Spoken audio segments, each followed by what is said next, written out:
Buffalo Wild Wings downtown Detroit, it's the 2024 Draft Show on 97.1 The Ticket. Brought to you by Moran Chevrolet.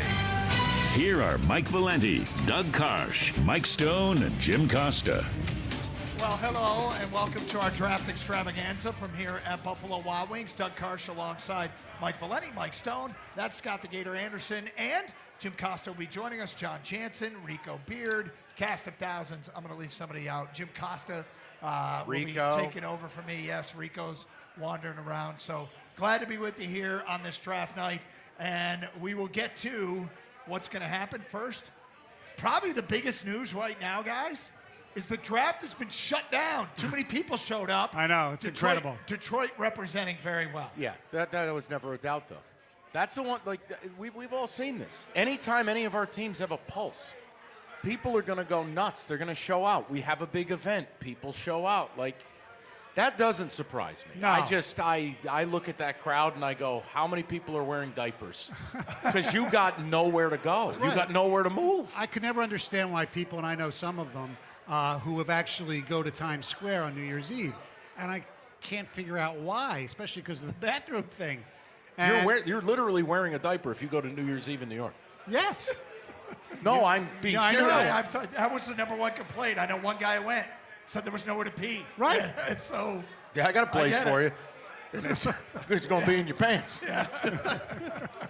It's a party. Yes. So great. But it's wild. See, Look at that scene. People from the fans from the other cities are here, and we're seeing guys That is with like blue. wrestling belts and some guy dressed up as Joe But Burrow. Gator in a just nailed helmet. it. You have never seen a draft. I don't care where it's been held. Never. Philly, KC, Chicago. That is almost an exclusively Honolulu Blue C. Yes. That is wild That's for a amazing. team picking 29th, and the guy they take, most fans will have no idea who the hell it is. I know. That's impressive. That's if they pick 29. I heard. What will you stop? Come on. I heard. Why should they? They're just having a good time. It doesn't matter if they make a pick or not. Don't kill the vibe. That's not killing the vibe. That's what's doing best for the team. The crowd should love that. I saw Rich Eisen said that there's more Honolulu Blue here than any place else except the state of Hawaii right now. It's incredible. It is an impressive showing by the city of Detroit. So, just even being down here all day long, I mean, it was big city, packed, buzz in the air. Really, really fun to see Detroit show Can I out ask like a this for question? the country. How are we getting the picks on audio? That's being sorted out right now. And Paul, maybe you can tell us if it has been sorted out in our ears and let us know. Oh, I even meant here. Like, are they going to have audio for the people? When a pick is made, we are expecting to carry it live, so the speakers that are carrying us will So blast out we the will pick. clam up while the Yeah. Yes, because everybody just wants to hear the sound effect. The sounder? Yes. It's like Pavlov's dog. You Yes. hear that sounder, the chime, the NFL draft chime? Yes, And, exactly. it's time. It's go time. Everybody, a hush settles over the crowd. Right. whenever that I happens. think I just coined a phrase. What is? Clam up. I also want to. I'm hitting the transfer portal on where that's going. I also want to shout this out. I know I'm the only person in Detroit, but this gentleman has a gray jersey on, and I miss those. I love the gray. They're gone now, but I like those. I didn't always mind liked them. them. I didn't They're mind them. sharp. They're different. They are They definitely are different. I miss them. I like those. Yep. Carry on. All right, so at the top, is there any questions? Caleb Williams, 3, 2, 1, it's over. Yeah, we would think. Right. Yeah. And I think the only question is, why did the Bears play it the way they played it, where they basically told teams before the combine, we're not fielding any offers. So here's my dream scenario, okay? My dream scenario is that this year, team with a new quarterback takes over and dominates and really comes into his own, and that player is Justin Fields in Pittsburgh, and the Chicago Bears completely blew it by trading away their quarterback. They get a rookie. Who knows which direction it can go. Yeah. Justin Fields shines in Pittsburgh. Bears are screwed, mess up the quarterback situation like they do every single Trubisky time. You really thought this through. I have thought it through. This is my This is my only drama over number one. This is not Doug's first rodeo. Is whether or not Fields will be better than Caleb Williams long term. Do we agree? It seems that Daniels has gone to Washington, and then the draft starts with New England. Although I have no idea what Washington's doing when you invite every quarterback to Topgolf together. That is the most awkward, bizarre social experiment. I thought that was supposed to end when Snyder sold the team. The awkward stuff in that franchise. I got nothing for you. No, I mean, I look, the New England thing is interesting to me because everything I've heard, you have Gerard Mayo appropriately saying, guys, this is going to take time. This roster's a disaster. Bob Kraft is turning into Jerry Jones. I mean, let's face it. The hourglass, the sand's on the wrong side for old Bobby. So he's basically demanding a QB. The right thing for New England, because I got bad news for you. They could take Drake May, Jaden Daniels. They're going to be right back here next year. They stink. The best thing for them would be to trade out. But if the owner says, oh, no, you're getting me a quarterback or I'll get me a new general manager, that's where I does the draft start at 4 with Arizona? Is it 5 with Harbs? Is it 6 with the Giants? Somewhere in there. Yeah, I'd say probably 3, because that seems to be the biggest question, whether it's a right question to have. But I think what you have is 3 quarterbacks going 1, 2, and 3. Who's picking at 3 is the question, I guess, and which quarterback perhaps, although it seems like May would be the 3rd one to go. What Arizona does at 4, Arizona's got 2 first-round picks. Yeah. They don't have to trade out. They can stay where they're at, take the number 1 receiver, and get whatever they want later on in the Think draft. about this, right? And it's a perfect point, Scott. The Lions just signed Amon-Ra, 4 years, $120 million, right? If somebody offered any of you, Doug, Scott, Stoney, anyone in this crowd, and go, hey, listen, I'll give you the 4th overall pick for Amon-Ra, you tell him to pound sand. Yes. Right? So if you think Marvin Harrison Jr. is that type of player, I'm not trading that pick. Or whatever it may be. It's like that's where people get lost in this because they want the fun coupons. And it's like, nah, I don't need the coupons. I got the dude. But that is a fun coupon. I will say, the thing about trying to follow which teams dominate the draft, it's not an exact science. Even the best teams mess up, and they mess up a lot. But if you look at the data over the years, the teams with the most picks, typically teams hoard picks. They don't even have high draft picks. New England, Baltimore, Pittsburgh, Seattle, these organizations that have crushed it, they'll go into a draft with 10, 11 picks. By the way, they just ran huge cover for Goodell. Yeah. They had Eminem come out on stage with him to quickly calm the booze. Yes. You know what I found interesting is that Goodell was denied the first bro hug of the night from Eminem. There was just a clasp of hands, and that was it. Well, Step to the side. did you see the thing floating around on Goodell had back surgery 3 weeks ago? So there could be no awkward hugs tonight. Okay, but I just want to stop, and it might not be popular. It's always an awkward hug. He is the man that brought the draft to Detroit. Roger Goodell oversaw and approved the draft coming to Detroit. Yeah, but you know what? Wow. How we always sometimes criticize players for, I don't know, their wives getting pregnant during the playoffs and things like that. We do? Who? Well, guys will sit out games and stuff like that. Man, stand alone on that one. Oh, Leave boy. me out of that. Now Jared Goff comes out. Jared Goff making an appearance on the stage. And Amon-Ra St. Brown making an appearance on the stage. Well, that's good. Hutchinson. Is that all? No, Mom. Aiden Hutchinson's on the stage. No, my point was Goodell, if he really cared, he would have put off his back surgery. There's Calvin Johnson. On the stage. Yeah, they're running. You know Barry's going last. They're right? running huge cover for Roger right now. Yes. Yeah. This takes the focus off of him. There he goes. And here is Barry Sanders. There you go. I'm sorry, guys. Excuse me for that. Yeah. You got to give it up for the goat. You know what? Wherever Barry goes, no matter what city, he gets more applause than any other guy in sports, probably. You know what I would do right now, though? I'd bring out Sheila Hamp right now. She deserves it. Top it off. Let her have her flowers deserves for it. once. I think we'll stick with the players. Yeah. Players are damn popular. That's They it. are. But I want her to get recognized by the crowd because she changed things around. Quickly. You know what's funny is I used to watch these drafts in other towns and get annoyed because it was so Kansas City focused, so Philly focused. Screw everybody. Tonight it's Detroit focused. Right. I'm leaning into this. This is awesome. Absolutely awesome. And those guys are having fun. I do wonder if Amon-Ra's turned into Jared and said, hey, you want the number of my agent? Let's get this deal done right quick. Why is Aiden dressed like a wrestler? I have no idea. What is that? They're like a boy band right now. Yeah, they kind of are. They kind of are. And That's meanwhile, tough. the GOAT is Barry Sanders. Yeah. Who is just what a great representative of the Detroit Lions. I'm glad a lot of these guys that suffered through the years get to see the Lions when they're this good. But they haven't reached the finish line yet. They haven't gotten to the mountaintop yet. And tonight might go a long way towards that. Actually, I shouldn't say tonight. I should say tonight, tomorrow, and Saturday. Because teams that have to pay players, like Detroit is now doing, they got to crush it on day 2 and day 3. Because those are the cheap alternatives that come in and allow you to keep your books balanced and stay under the cap. What if they're not picking? I have no problem No, with no, it. no. What if they don't do much picking the rest of the weekend because they do something bold tonight? Oh, look at you. Oh, are you thinking of trade up? Come on. Hey, listen, you guys kicked it off today on your show, and we carried it through with ours. This Albert Breer report is Yeah. interesting. Yep. It's the idea that we all believe they're a Super Bowl team. If you're one of the top 6 to 8 teams in football, you're a contender. The Lions are certainly that. You're in a spot where Brad Holmes has identified elite talent, right? Yes. He finds his guys. Well, why sit around at 29? If he believes, look, I got one of my 14 first-round grades available at 17. You know, are you okay letting him cook, but essentially bleeping them picks? Yeah, I mean, I have no problem with it. I think the whole best player available thing, you control the narrative. Yeah. You don't have to stay at 29 to take Yeah. the best Right. player available. You can move up, and Dan Campbell basically admitted there's 15 guys in that top bucket.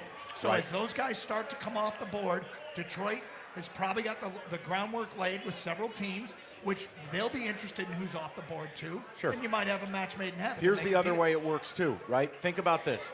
You're not in the quarterback market. So you're going to have at least, call it 4 quarterbacks go before you. Right. You're not primarily in the wide receiver market. It's an incredible receiver draft. Let's say we'll be conservative. 6 receivers go before you. Could be 7 or 8. That's 10 players, right? Then we factor in you're not in the tackle market, right? Correct. So you're going to be at least 3 of those. So 13 players you really don't care about disappear. Look at what that does to push down the positional value you have at other spots. Okay, so the Bears are on the clock. Mike, we'll follow up on that point momentarily. We'll come back and have their pick.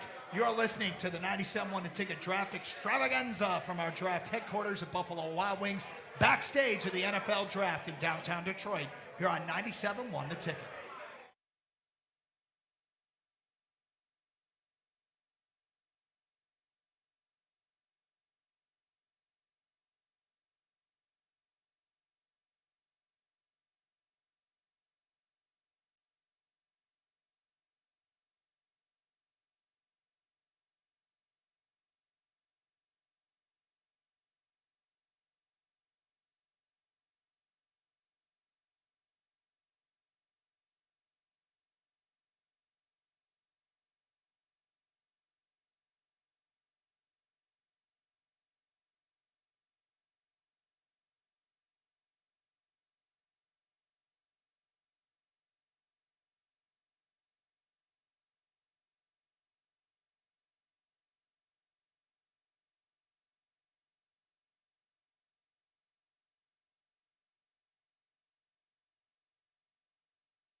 Live from Buffalo Wild Wings downtown Detroit. This is the 2024 NFL Draft Show. Brought to you by Moran Chevrolet.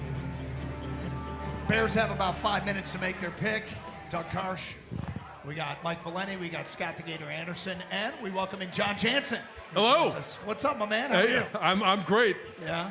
It is bonkers. Isn't it out crazy? there. It is unbelievable. I know you guys have been seeing the pictures. Yeah. And I had a chance to walk in real quick, see everything, be a part of the mass of humanity that is down there. And it's a scene like no other. No. It's fantastic for the city, and it's fantastic. You agree with us, though.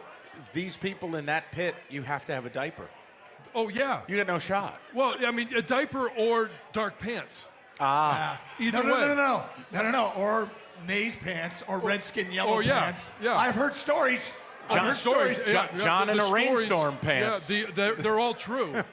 and we had Ross Tucker on the other morning, and he said the same thing.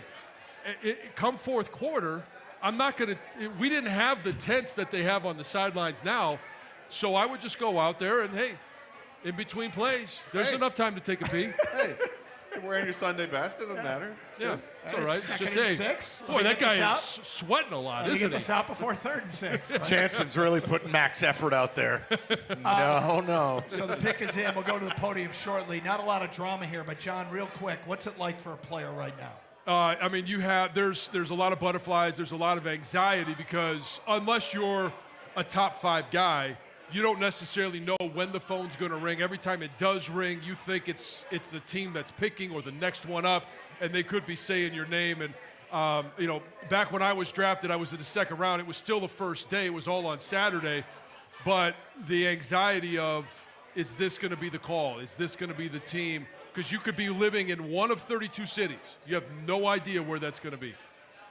And we're pretty sure we know what this one is, Right, yeah, which is a little bit different. And overall, your thoughts on Caleb Williams? I mean, anytime you're talking about a quarterback that's being drafted, it's a coin toss. And I think he's got a lot of tools.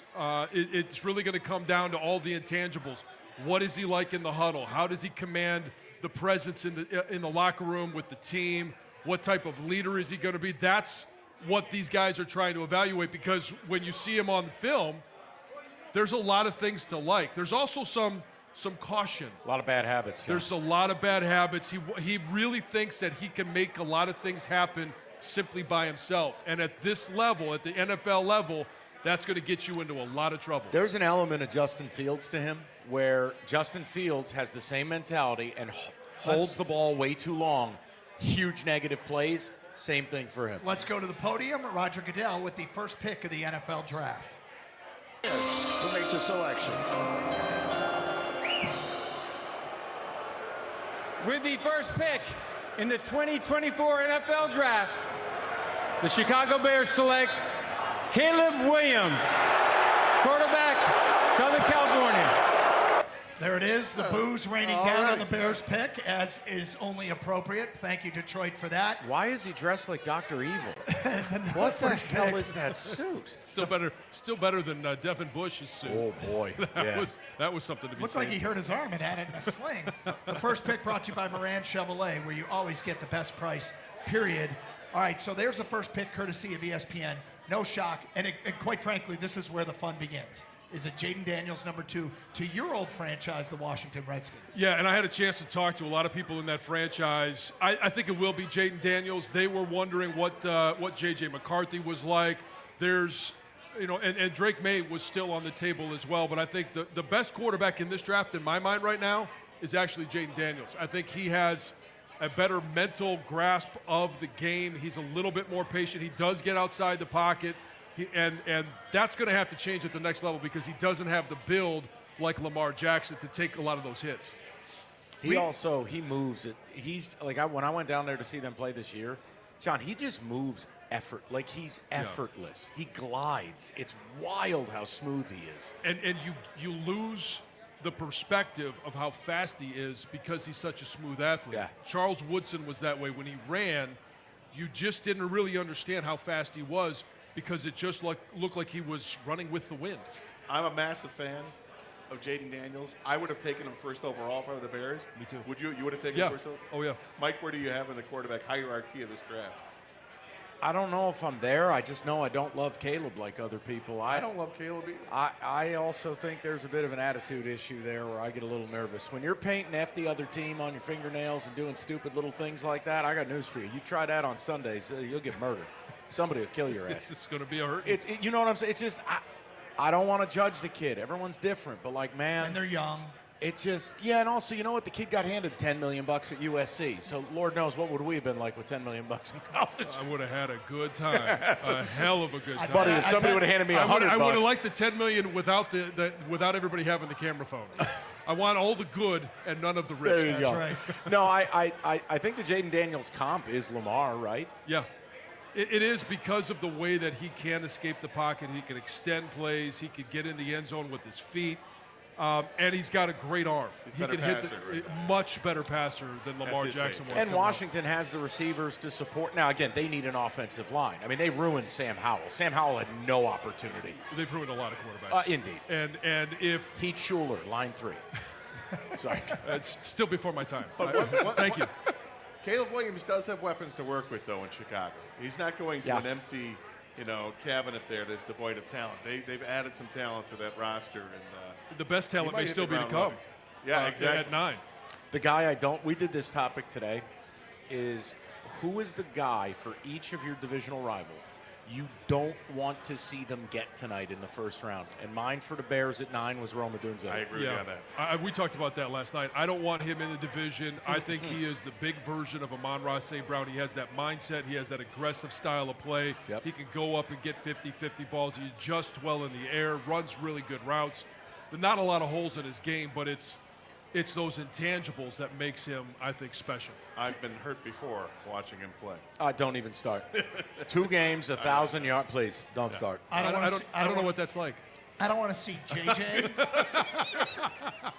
No, please. You don't want to know. It's horrible. It's absolutely emotionally debilitating. Not even the pizza tastes good when you're watching it. I don't want to see JJ in Minnesota. I don't want to see either, whether it's Drake May or JJ in Minnesota, because you want to talk about that is the best landing spot for a rookie quarterback. Best one. I got your Packer. You ready? I do not. I think he is like built in a lab to be a Packer. No, don't. If you say it, I'm leaving. I swear you and I are in lockstep on this. If he's from Iowa, just don't say it. No? All right, let's move on to the next thing then. Yeah. Okay. No, You know it, man. He was designed to be a Packer. And do something like return a punt and beat us. Return a bunt and get a pick 6. Yeah. Here's the other part of why Cooper DeJean, if he goes to the Green Bay Packers, sucks. If the Lions are there at 29, they haven't traded up, and they're waiting, it looks like Cooper DeJean, we're all getting excited. Hey, he can become a Lion. Just kidding. And then he just goes a couple picks before. Yep. Packers sitting there at 25. All right, so Washington's on the clock at this point. I mean, it's not locked in as it was with the first pick, but we're pretty sure there's going to be Jaden Daniels. Is there any chance it's Drake May? I'm going to defer to John. If you're asking me to figure out that franchise, they're like Vegas light. I can't figure out what they do. I'll trust John's word. It's going to be Jaden Daniels, and you move on. Or trade. And so I thought with new ownership, things would be a little different. And maybe it's still very young in terms of ownership, but to bring in 3 quarterbacks on the same day. It was bizarre. It's just weird. And I thought the weird moments were going to be, the weird, awkward moments with Dan Snyder were going to be over. Yeah. Well, apparently not. No. And the reasoning for that was they wanted to be able to compare them all and see them all at the same time. And Yeah, that's not how that works. Sorry. Yeah, I guess. Not while you're at the open bar at Topgolf. Like, that's not really what we're doing here. Yeah. Especially when you have one of the guys, Jaden Daniels, he doesn't golf at all. So what's he going to do? It's a drive, pitch, and putt competition.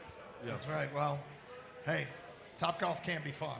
I will say that. Oh, yeah. No, and I'm not a golfer, and I've had a great time at Topgolf. It's amazing. It's funny, like you talk the rivals thing, and obviously, it's no secret I'm a Giants fan. I feel like every year in the NFC East, all the teams I hate land players I covet. And like I told the story to Rico earlier, I said, the Giants literally traded with Philly so they could take Devontae Smith and he could murder us. And by moving out of that pick, gave up the right to take Micah Parsons, who now, you guessed it, murders my father's life twice a year. Like, I'm telling you, you don't want a Dunze in Chicago, John. I don't want a Dunze there. I don't want Cooper DeJean in Green Bay, and I mean it's just those are the concerns. And the concern I have about Minnesota is because I think Kevin O'Connell is a really good coach. They had 4 quarterbacks after Cousins got killed, and they were still knocking on the door for a wild card spot. Think about it, Nick Mullins. In a serious manner, in games they had to have, Nick Mullins. Let's go to the Goodell's podium. Approaching the podium with the Commanders pick at number 2. Number 2. With the second pick in the 2024 NFL Draft, the Washington Commanders select Jaden Daniels, quarterback, LSU. And my nightmare continues. There you go. There you go. Patriots are on the clock. Will they stay there? Will they trade out? We'll continue with our draft coverage from here at Buffalo Wild Wings. Brought to you by Stoli Vodka, Moran Chevrolet, Ven Johnson Law, your greater Detroit area Toyota dealer, and Odyssey Sports. It is our draft extravaganza from here backstage at the NFL Draft here on 97.1 The Ticket.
Live from Buffalo Wild Wings downtown Detroit. This is the 2024 NFL Draft Show. Brought to you by Moran Chevrolet.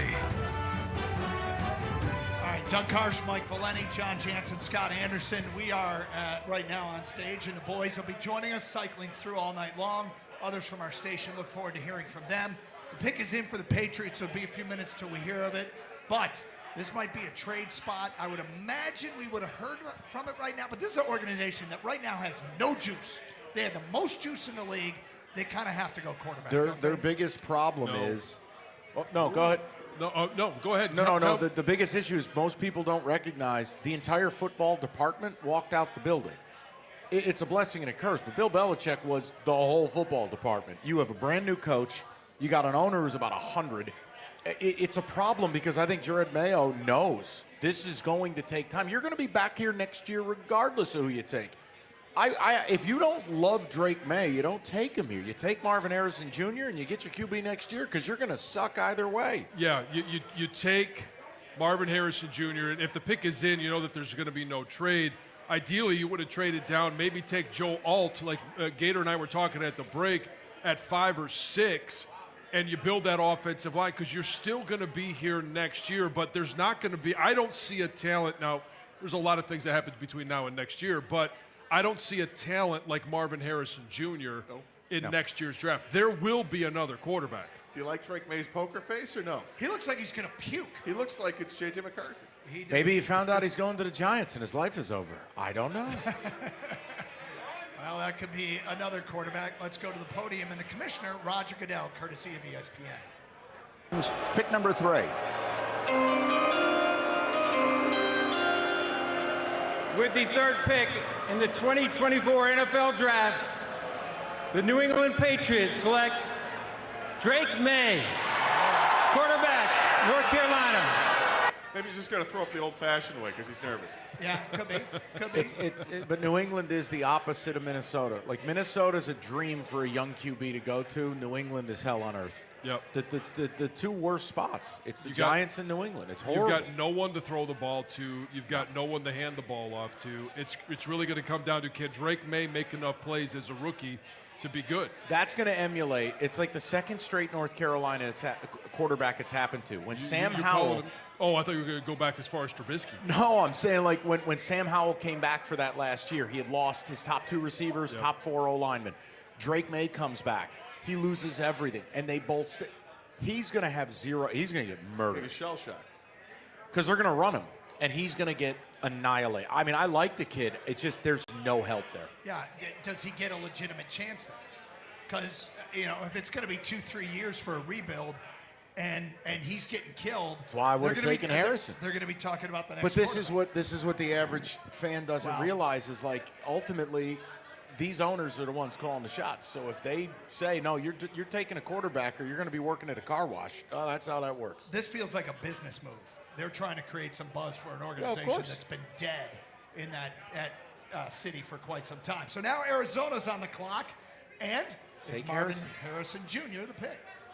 For me it is, but that's too simple for a franchise like that. That's a dumpster fire. If they stay there, it probably is the pick. But again, I'm always of the mindset trading back to get other picks, but they've already got 2 first-round picks, so maybe I wouldn't trade out of this spot. I mean, it'd just be you don't have to be the smartest guy in the room. Just do what's best and take the receiver. But I'd still like to build an offensive line to give the quarterback. I was just going to ask John about this. Why not Joe Alt here? So I was just going to ask. I mean, to me, the variable here is, and I know Kyler Murray had the knee injury, but he's still a very mobile quarterback. For him, he can avoid pressure. He can make things happen with his legs. So maybe you make that investment in a receiver that he has to throw the ball to. I would go Joe Alt. I would continue to protect. The greatest asset that you have is your quarterback, but it's so weird there because you have no idea how much faith they actually have in Kyler Murray. So if you want Joe Alt, then you trade back, though, wouldn't you? Well, you trade back. Or one of the other offensive linemen. Is Joe Alt so superior to everybody else? Yes. Okay. Well, and how far back can you go? Who's going to move up for number 4? Well, do the Giants want Marvin Harrison Jr.? Don't look at me. Please. Where am I supposed to look? I don't know, Gator. I don't know. What other Giant guy? Let's see. Do we know a Giant guy? Hello. No, it's just it's the Giants are a lot like the Patriots. It's really hopeless. I would love Marvin Harrison Jr., but what I would tell you is the difference between him and Adunze is not great enough for me to give up next year's first-round pick to do it. That's really what it would take if you're Arizona. Yeah, but I mean, here's the interesting thing is so far, all the mocks have been right, which, okay, it's not a stretch to talk about, the three quarterbacks going 1, 2, 3. Now it's going to be the draft begins. Are they going to go Joe Alt on the offensive line? Are they going to go Marvin Harrison Jr.? Are they going to trade out and continue to acquire picks? Because they are an organization that needs a lot. It's not like this pick and Marvin Harrison Jr. all of a sudden makes them a contender in their division. Well, we await Arizona's pick. It's within 3 minutes now. They have to make the pick. I mean, one thing we can know, whoever it is, based on Arizona's history, it's probably not going to work out. Well, it's also a franchise that's in complete transition. I mean, whether it was controversy and dismissal for the GM, whether it was the new coach, you got the owner under investigation. I mean, it's like Washington Light. It's really a weird franchise, man. And they just lost a hockey franchise. Well, I mean, I'm sure hearts are bleeding all over Paradise Valley. Are they on their way to Salt Lake City next? The Salt Lake City Cardinals? Pissed. Yeah, we represented there pretty well. And Detroit's representing really well over at the draft as they had to shut the gates an hour before the draft started. Our broadcast brought to you by Stoli Vodka, Moran Chevrolet, Venn Johnson Law, your Greater Detroit area Toyota dealers, and Odyssey Sports. From the Stoli stage here at Buffalo Wild Wings, we await the pick of the Arizona Cardinals. And then sunglasses inside. That's a red flag.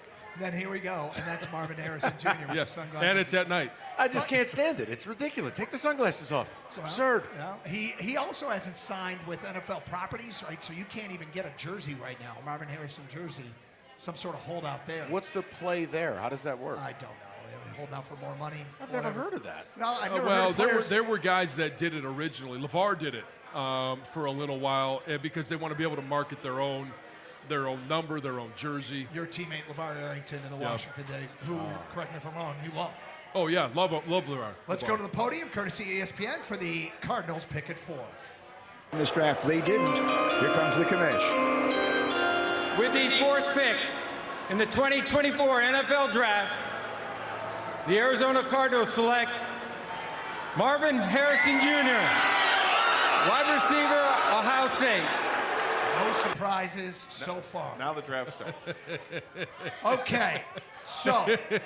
The wild card has now been played, and that is Jim Harbaugh. So is it Harbaugh's pick? Is it Joe Horti's pick? It was always one of my favorite assistant GMs when he was in Baltimore for years and thought he'd be a great candidate here for Detroit before they got the draft ninja, Brad Holmes. But Joe Hortiz has been part of all those Baltimore drafts. Here's one thing we know about Jim Harbaugh. Trenches. It feels like it's Joe Alt. It feels like it's trade out. It feels like it could be Brock Bowers because he loves himself some tight ends. Jim Harbaugh, Joe Hortiz, the general manager there, and the Chargers are on the clock. I need to consult my mock draft chart. That's right. We didn't even get to Gators mock draft. How are you doing so far? 4 for 4. 4 for 4. All right. What do you have happening here in the annual Gator mock draft? Well, this is why I say this is where the draft starts. I have the Chargers trading. Ooh. With Vegas. Oh, dear God. And Vegas would send $13.77 and a 2025 first-round pick to the Chargers. And I have the Raiders selecting J.J. McCarthy. Oh, look at that. That would be a bold move. It'd be the right move for the Chargers because they suck. They're in salary cap hell. Jim needs time. He needs help. He needs a lot of time.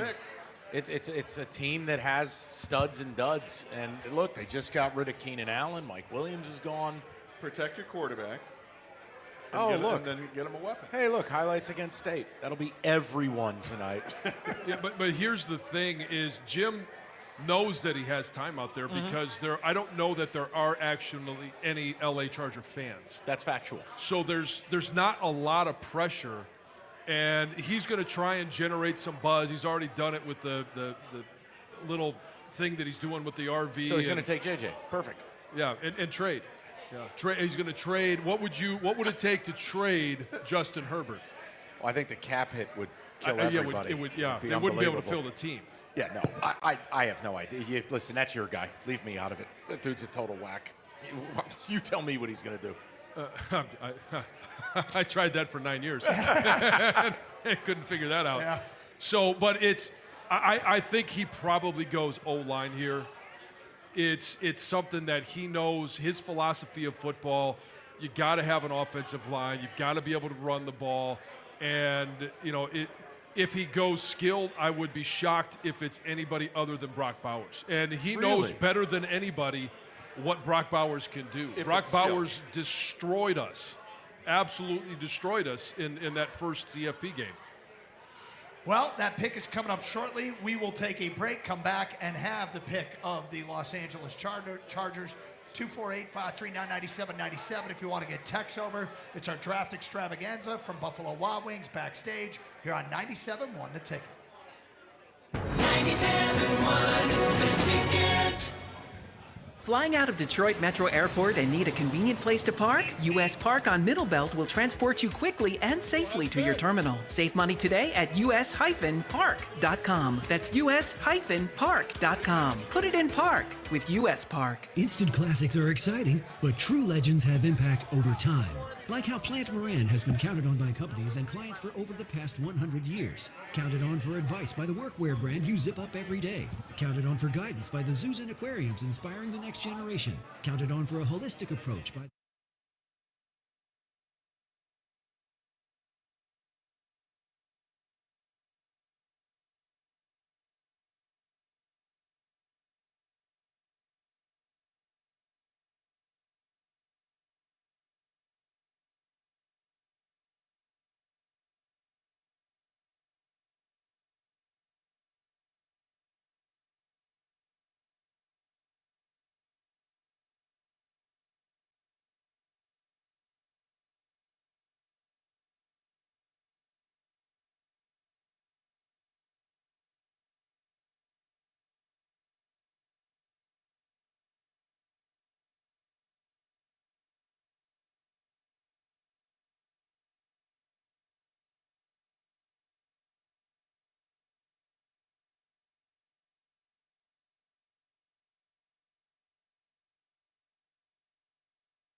Live from Buffalo Wild Wings downtown Detroit. This is the 2024 NFL Draft Show. Brought to you by Moran Chevrolet. All right, the pick is in for the Chargers. We'll get to that momentarily as we continue from here at the Buffalo Wild Wings backstage. It's our draft show. At this point, it doesn't appear that your predicted trade is going to come true. I'm wondering when the wheeling and dealing is going to start, though, because at some point there's going to be a trade. I pray to God it's at 6. Well, what are we going to do? I gotta tell you. What are we going to do? Draft a Virgin Mary to save us? We have no hope. Outside, I would love to trade down. Outside of the Lions pick at 29, watching Valenti's angst up close and personal over what's going to happen at 6. It is entertaining. It's going to be the most. Just understand, it's really not about me. It's about my dad. I'm tired of seeing my dad sad. Yeah. Nobody likes to see their father sad. That's terrible. It's killing Big G. This is awful. You guys have had a few Super Bowls. Right, but now hold on. Fair. Fair, but now listen, you've met me before. Yeah. I'm a New Yorker. I can't deal with 13 years of being awful. I know here you've dealt with 70. We have a little bit different of a mindset back home. Yes. Yeah, I can understand that, but it's going to be interesting to see what happens with that New York pick. I don't know. I don't think they trade out. I think that might be the destination for JJ. I don't. I'm fine if they do. I still think they're going to go. I still think they're going to go Neighbors. Neighbors. They got hope in Daniel Jones? No, none. But again, like whether it's trading up for Penix or Knicks, I don't know. But John, look, they're in a horrible spot. I can't spit shine the turd. What do you want me to tell you? JJ's not a top 6 player. No, he's not. I don't think he's a top 10. I don't think he's a top 15. But it's a quarterback starved league. Right. The problem is we'll get him killed, John. Yeah. And whether I like the kid or not is immaterial. We are a horrible spot for a young quarterback. Would you agree? Yeah. We have no weapons. Yes and no. I would say no only because I don't think he would have to come in and start right away. And I think if there is a good fit for JJ, it's that he doesn't have to go in and start right away. That's very fair. Very fair. Well, Roger Goodell approaching the podium. The pick is in. Let's go to it. Courtesy ESPN, the Chargers pick at 5.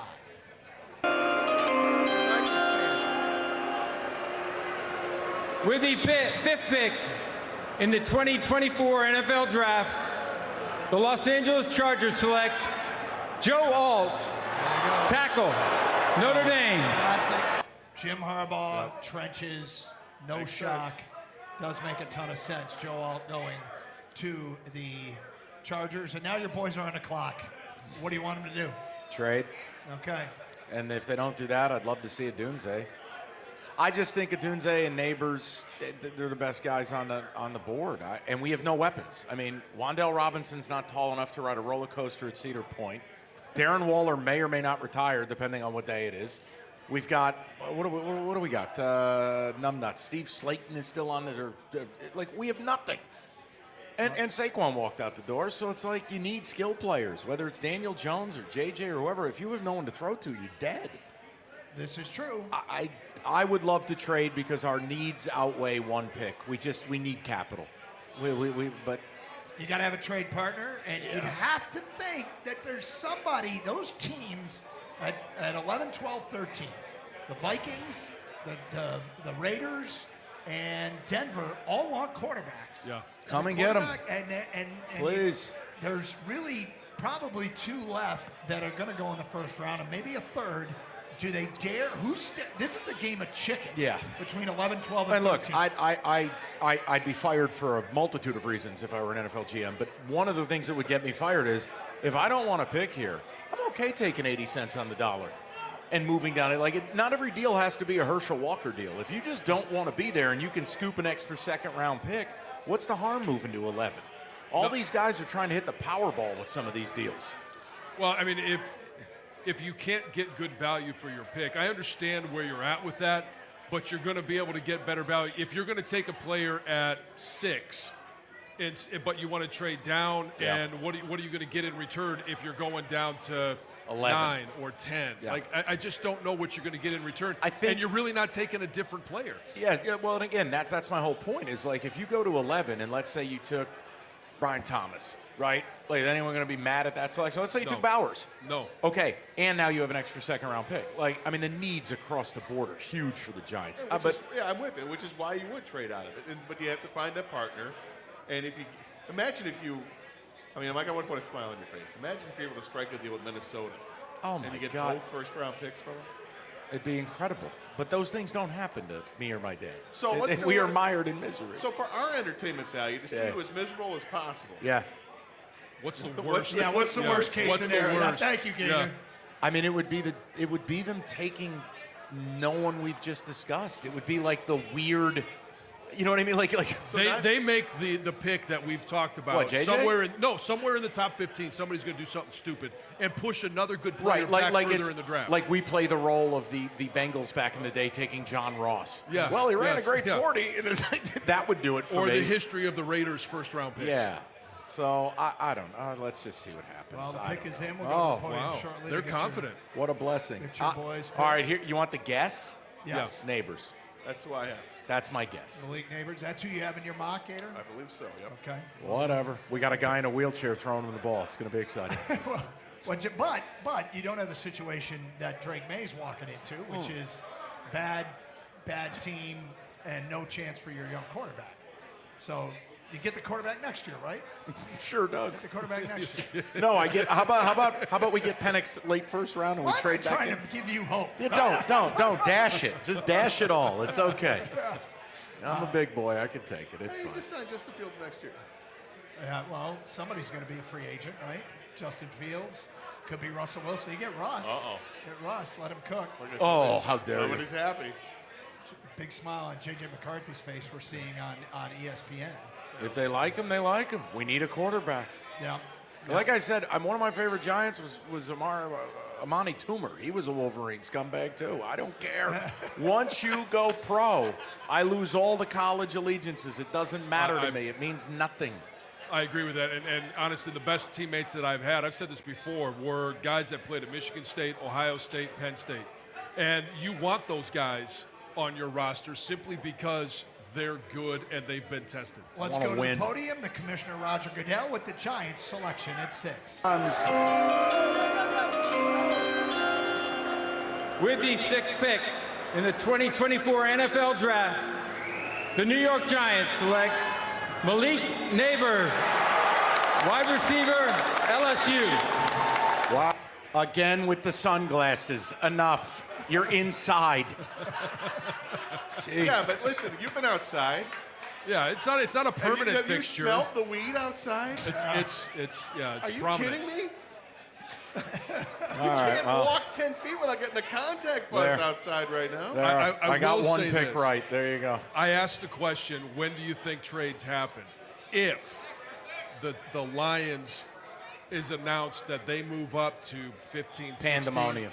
I want everybody to rush and see the top blown off of the cover because it is going to be a madhouse. I know, obviously, you can't run your franchise. It's absurd to suggest they even think about it. I just want it for the fans. I want it for the people. It would be unbelievable that they flash the Colts pick. We have a trade. The Lions are on the clock. Yeah, man, this town deserves it. Like, that would be amazing. But it would also be another competent move by a general manager that is making many competent moves. We can argue about free agency. They addressed some needs, which continues to allow them to go out there and make best available. But if best available, the guy that they want and fills a need, they are going to have to trade up to make that pick. Well, now we've got Tennessee on the clock. They've been dreaming of offensive line help. Gator, in your mock, what are you, 5 out of 6 so far? Yeah. This is where it's going to get a little screwy, though, because I have Tennessee taking Joe Alt, who clearly went to the Chargers. So that's going to mess things up. The next offensive tackle I have would have been Troy Fautanu going 12 overall, but that involves another trade. So we have to hold off on that. It all unravels quickly when you're doing a mock and one It thing. really does. It really is. It's just one pick doesn't. You got what? You got 4 of the first 5. I got the first 3. I got the first 4. Yeah. Missed on 5 because I thought I went bold, went for a trade, and then I got Malik Neighbors to the Giants at 6. Tennessee is really they're another one of these franchises. I don't know what they're doing. I don't know if they're in neutral. Are they in reverse? Are they rolling with Levis? Impossible. He puts mayonnaise in his coffee. Absolutely and impossible. Eats the rind of a banana. Yeah, there's a number of things he does that's you can't just be a team weird. leader. That's psychopath behavior. That's kicker DNA. But he fills out the uniform. John, you have to get going because you're on the air for the morning show soon. Yes. So you're going to go get yourself a little quick nap. Little shut-eye, yeah. Before you're on the air, and we're going to do a line change here and get some other guys up, and we will have the pick of Tennessee. Work on our way towards where the Lions sit for now. 29 from Buffalo Wild Wings, our draft headquarters. Stick with us. We'll break a little early so we can get that Tennessee pick for you on the air live. That is straight ahead here on the Draft Extravaganza from Buffalo Wild Wings on 97.1 The Ticket.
The 2024 NFL Draft on 97.1 The Ticket. The Detroit Lions select Jahmyr Gibbs, running back, Alabama. With the 18th pick, Jack Campbell, linebacker, Iowa. Penei Sewell, tackle, Oregon. The Detroit Lions select Jamison Williams, wide receiver, Alabama. With the 2nd pick, the Detroit Lions select Aiden Hutchinson, defensive end, Michigan. Live from Buffalo Wild Wings downtown Detroit, it's the 2024 2024 Draft Show on 97.1 The Ticket. Brought to you by Moran Chevrolet. Here are Mike Valenti, Doug Karsch, Mike Stone, and Jim Costa. Over the boards we go. It's a line change. Jim Costa, Rico Beard, Mike Stone. It was a line change. Yes. No kidding. We got Marc Ryan hanging out at the end down there as well. A new four sitting up here on the Stoli stage. Yeah, somebody wasn't ready for the line change, but we got him up here. And we almost had too many men on the ice. There's only so many microphones to go around. That's right. We can keep yapping. We'll go live once the Titans pick is made. You mean right now? Well, Paul's got to tell me the pick's ready. Rico. Ah. We got a guy in our ear. Paul, let me know. Paul, just let me know, and we'll make sure to get that Titans pick. Let's go to the podium. With the 7th pick in the 2024 NFL Draft, the Tennessee Titans select J.C. Latham, tackle, Alabama. That's proof, Costa, that they wanted Alt. They didn't get Alt. And now, does Minnesota get McCarthy just by sitting where they are? No need to trade up, Rico. Exactly. No, not necessarily, because now due to the draft chart, it costs less to move up. So now you're looking at the Broncos. Now you're looking at the Raiders, who don't have to sacrifice a first-round pick next year. Be true, but the picks ahead of Minnesota don't need a quarterback. So, yeah, they can just sit there. True. Unless they're panicked, like Rico said. Right. Now here, the interesting thing, Chicago. They have the 9th pick. There's still wide receivers out there. If you could trade with Minnesota and get some extra picks for moving down 2 slots, something to watch out for. If you are the Bears, are you not salivating at the fact that the Giants screwed the pooch by taking Neighbors instead of a Dunze? You got a Dunze sitting right there. You know what? Well, there are a lot of people that don't think that they're screwing the pooch. Okay, wow. I'm going to say this, because he's gone and he's probably listening in the back. The Giants did a Giants move, because you're right. They took the wrong guy. Yep. Roma Dunze is one of those guys who's always open. He's like Harrison. Even when he's covered, he's open. You know what he does? He also blocks. Yes. He's physical. Big physical receiver. I think this is going to be one of those times where Mike's going to be throwing a chair because he's gonna be like, and look at the one we took, and look who he took, look who went after. Biggest surprise, 7 picks in. Down the line, Rico. No trade yet. I think that's the biggest thing because I think everybody thought it was going to be a trade to get the 4th QB. Stoney? That's it, because everything else is pretty much chalk. What you expected, especially with needs, with Alt going to, the Chargers, which is such a hardball pick. Very hardball. Tennessee needed an offensive lineman, and they got one. The surprising thing to me, Costa, is that it went chalk with the first 3 picks. Yep. I mean, I was expecting chaos, The New England Patriots, Drake May, are you high on him? I'm not incredibly high on him. But the feeling, the vibe the last few days was it was going to go 1, 2, 3 quarterbacks. That's exactly what happened. And now we've got the wonderment of where the local kid, J.J. McCarthy, goes. 8th pick will be the Atlanta Falcons. Any early predictions? Most people think this is where the first defensive player of the draft would go off the board. Well, as we like to say on the show, I'm going to have to jank myself, so I already know the pick. Yeah, so. Rico's over here snooping on social media, so he knows what's coming here. And it's I don't see. Yeah, because you know what? We have the technology. What theater of the mind? No. Theater of the mind. When you're here, we shouldn't know, because we should be surprised. Real reactions. Yes. I'm not going to be bullied. Technology is here. I didn't tell you who was going to be the pick. Well, I told you because I don't like you. You showed me, but I'm going to hold. I don't here. like you. And Stoney, what do you think happens? My guess is they're going to go Murphy. Okay. What? Who you got? Dallas Turner. I think it's going to be Dallas Turner. They need a pass rush, best pass rusher in the draft. I mean, it's him, or if you have the medicals cleared on Latu out of UCLA, he's a guy that maybe is the most complete pass rusher in the draft, moves-wise. He's got the best bag. Would we agree the Atlanta Falcons are the most hopeless franchise in the NFL? No. Why would we say that? They never achieve anything. They rip the hearts out of their fan base. They're the franchise with really no direction. Yes. Like they have talent, but they just have never put it together. I will say, it was a little much here, and Mike really sandbagged the Giants. They've won 4 Super Bowls. I know. We're sitting in a city that hasn't won a Super Bowl. Once again, he also he hates Eli Manning, who only won 2 Super Bowls. They're 10-12 all-time in wins. They've won 4 Super Bowls, including 2 since 2000. The sob story. The Giants are one of the better organizations historically, maybe not today. The Falcons, it feels like Kirk Cousins is going to right the ship a little bit there, right? No. Yeah. They were a quarterback away from being a playoff team last season. Absolutely. They had one of the worst quarterback rooms in the NFL last season. They could not get over out of their own way. So Cousins comes in, you stabilize them in a winnable division. I don't find them to be nearly as hopeless as you think they are. No, either do I. I mean, they've been competitive. I mean, all they needed was to get rid of Desmond Ridder last year, and they probably would have won 4 more games. That's true. It's all the difference. TV says pick is in. We'll go live once we have the podium mic ready. Find out if we get our first defensive What's your call, player. Costa? Well, he showed me. He knows. Oh, he did show. Rico I ruined it for him. sabotaging the broadcast. We were living on the air a handful of minutes. Premature smaculation. Yeah, we can't have that up here. here. Do that. You know what? I should be punished. I should go in the back room and let somebody You want else. us to leave the stage? Yeah, bring somebody else back in here. We'll go penalty kill. We'll go three. You know what? I should be in the box. So yeah. Because I think Schefter and the guy from NFL Network, they pretty much agreed. We're not going to tip. We're not going to tip, but it's Albert Breer and people like that who are doing that. They're saying we're going to go for it. And by the way, great crowd. If Yes. people have seen the shots on TV, Detroit has shown up for the draft. Well, they shut it down like you couldn't get in 2 hours before the draft. It's incredible. See ya Honolulu Blue all on display tonight, downtown Detroit. One of the most proud moments, I think, in this city's history. You guys, obviously, I wasn't here for this, but it just, you feel the renaissance. You feel the pride here. You know what I miss is the fake brother hugs. We're going to go to the podium. We've got the pick.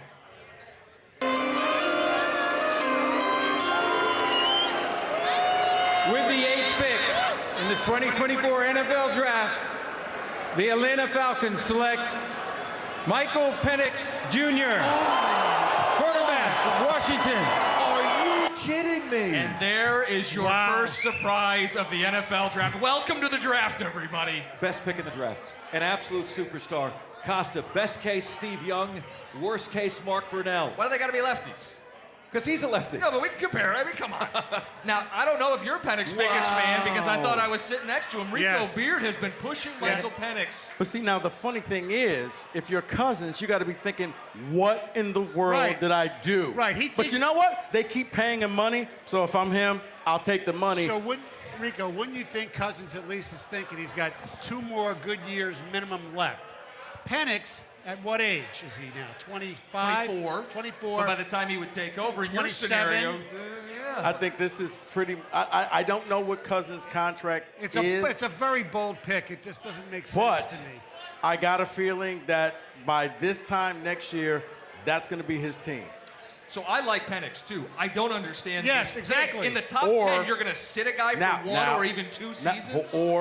Or, let's think about this. Atlanta selected him for somebody else. Now, they don't do that in the NFL. They only do that in the NBA. They tell you when a trade happens. Yeah. So what I like about Penix, and it feels like we have a very pro-Penix stage 100%. right now, steps up in the pocket, under pressure, does not take sacks, makes throws down the field, down the hash marks. For everybody who's excited about Jaden Daniels, I don't know if that's the brand of football that wins. I know historically, Penix's brand of football wins in the NFL. I love what he's overcome. I like what he's meant to the teams he's been on. Compare that to Caleb Williams. His own team said, Costa, look, when he didn't play in the bowl game, now we've got a team. Then they upset Louisville in the bowl game with a team. Penix Jr. If you're taking bowl games as a barometer, especially against Louisville, no. Stoney, look at Indiana before and after. I know. Penix. I split me. Look at We saw it. He's a really good player. Yeah. And he has a right. It's okay to pick him where he was picked, but not by that team. But you don't sit a guy for 2 years. And I know that you say they don't do it in the NFL, but it leads me to believe this may not be the final destination. Okay. For him. Maybe not, but 8th overall pick, no trade as of right now. But it is perplexing to Stoney's point. Right. I love the player. Me too. But I just don't like the fit here. It makes that. You guys knew that and you kept that from me? I thought we were friends. You got a lot to learn about us. I'll leave it alone now, so I'll just 9, speak the up. Bears, real quick before we get to the podium. Any picks, Rico, down the line? For your Bears, you take Rome Odunze. Yes. It's going to be back-to-back Huskies. No-brainer. Rome all the way. Yes, unless they want to pair Sweat up with When in Rome. Turner. When in Rome. See, Turner would be an interesting move, soup up that defense. I think they get a buddy. But then again, they probably didn't think Williams. that Dallas Turner was going to be available. Right. So How do we feel that J.J. McCarthy was not the 4th quarterback pick, and it was the right move for him not to be the 4th If he doesn't quarterback go pick? 11, because you then know what I'd it does? worry. It just shows you that don't believe the mock draft. Right. Because everybody hypes him up, and it's like, guys, did you not see the body of work, okay? NFL GMs aren't going to get fired based off of speculation. You know what this tells me, too? Penix's game against Michigan wasn't his best game. The game before against Texas was phenomenal. NFL GMs aren't going to be prisoner of the moment one game in the title. They study the tape. They know what he's capable of. How about both games against Oregon? Yeah. Yeah, he delivered. So the Bears will pick at 9, and this is a big question because if it's Rome Odunze, you pair him up with Caleb Williams. I got to think that the Bears already knew who they wanted because they were only on the clock for a second. And they were on the plane together. I saw that on their way to Detroit. Yes. That'd be awesome.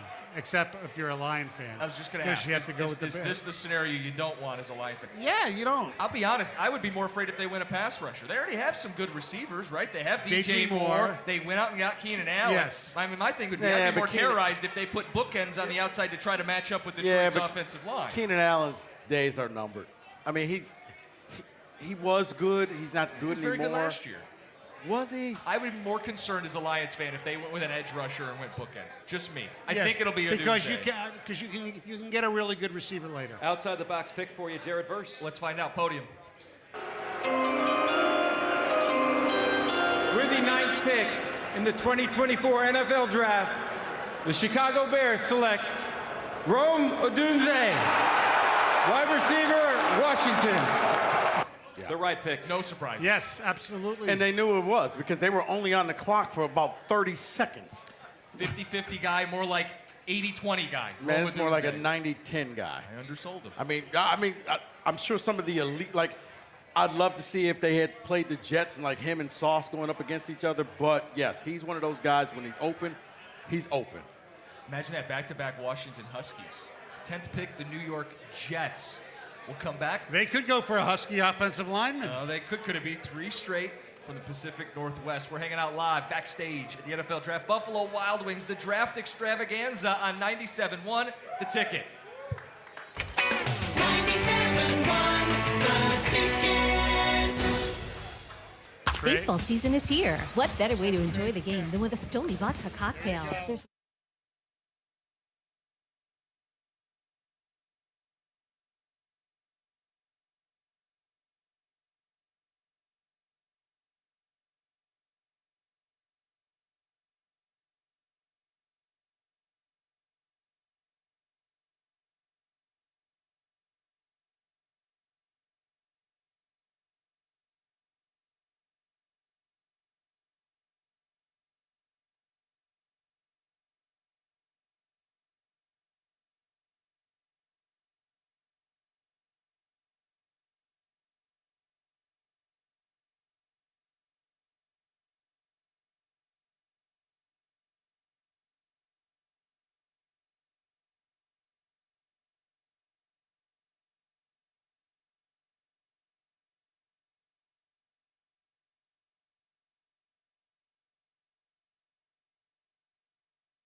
Starting to get wild here at the draft. The 10th pick has been traded. The New York Jets have traded the pick to the Minnesota Vikings, who are on the clock, and the pick is in. We'll bring that to you in a minute. Vikings trade the 11th pick, move up one spot, give up the 4th and the 5th in exchange for 10 and pick 203. Jim Costa, Rico Beard, Stoney, and Mark Ryan up on the Stoli stage here in downtown Detroit. Guys, feels like a panic move. It feels like a panic move for Minnesota, but it's what I'm thinking, like later on tonight, if you're the Lions, take advantage of somebody being desperate because the Jets picked up extra picks. I don't think the Jets were going to take who they're going to take. No. But they were fearful that Denver would have or the Raiders would have. Stoney, who is this pick? It's going to be JJ. They need a quarterback desperately, even if he has to sit behind the great Sam Darnold for a year. But the thing is, it's probably the best spot because he's got all the tools. Right. So the fact that you sitting there and you got Jefferson, you got Addison, you got Hawkinson, you got Jones. You got Aaron Jones. You're right. Absolutely. It's perfect for him. And it's pretty much where most people thought he was going to go. And the fact that they traded up for those who said he wasn't a top 10 pick, unless technically he was. And if you're a Michigan fan, you get to watch him twice a year, and now what are you going to do? I know. Mark, you like this trade up? No, I don't. I don't understand why Minnesota's enamored with J.J. McCarthy. Why would you want to marry somebody that you've been dating for 3 months? At the same time, I am a believer in Kevin O'Connell. And guys, if you study who's been successful at the quarterback position and who has fallen flat, 58% of those QBs in the first round that are drafted in the good situations are successful. Only 16% who are drafted in the bad situations are successful. Kevin O'Connell might know something I don't, but McCarthy's going to a great situation in Minnesota. Assuming it's JJ, we'll find out. The pick is in. We'll go live once they go to the podium. Just a quick recap. Michael Penix went 8th overall to the Atlanta Falcons. Stoney, I saw this stat. This is right up your alley. Yeah. Penix will be 28 years old when Cousins' contract expires. Cousins just signed a deal with $100 million guaranteed. What's going to give there? Right. Suppose Cousins, and I like Kirk Cousins, everybody does, suppose he plays really, really well. They're not going to sit him if they're winning and playing well. It could be. Or this was the 8th overall No, pick. but see, here's the thing. It could just be insurance if he gets injured again. Yeah, it could be. And here's the other thing. But you do that with the 8th pick, though. Stoney, you know what? Look at what Seattle did. They overpaid for a quarterback and drafted a quarterback and said, you know what? The rookie is better than the quarterback we overpaid for. Rookie, you're in. Yeah, but the difference is Matt Flynn had one great game against Stoney, the Lions. They still paid him a ton of money. Oh, no, I understand that. But Russell Wilson was a 3rd-round pick. You're talking about the 8th pick in the draft. But here's the beauty of it. You're going to collect your check regardless. You're just not going to go out on the field. I understand that. I'm talking about from a it doesn't, and it's not. Penix is going to be a terrific player. No, it doesn't make sense, but I'm guessing if you're Atlanta, okay. Let's go Paul's to the podium. telling me to shut up. He says, shut up, Rico. He hates me. No, I love Rico. No, Paul, not Sarah. Okay. The Vikings coming up to number 10, and here's the pick. To help make the Minnesota Vikings selection, we are honored to have with us the surviving mother, brothers, and nephew of fallen hero, United States Army Sergeant Zachary Ewing.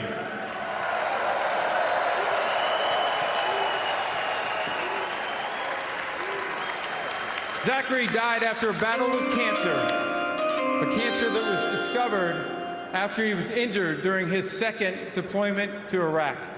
Poor time. We salute him and thank his family and TAPS, the Tragedy Assistance Program for Survivors, which offers care to those grieving the loss of a military loved one.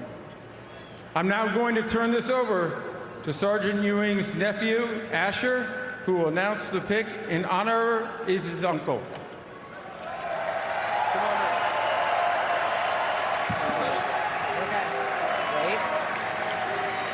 With the 10th pick in the 2024 NFL Draft, the Minnesota Vikings select J.J. McCarthy, quarterback, Michigan. We go all offense for the first 10 picks of the NFL Draft. Wow, that's right. J.J. McCarthy, you're the right. pick. from our own backyard. We said this was the best landing spot for J.J. McCarthy. Offensive head coach, playmakers. Does he start right away or within that first season? It's not going to be Sam Darnold all year. No, I'm thinking it's probably bye week for them. Whenever it falls. You can't throw a rookie out there. No. You know what? Look at Bryce Young. Okay? You throw a guy out there too soon, Bryce Young had his confidence destroyed. Okay?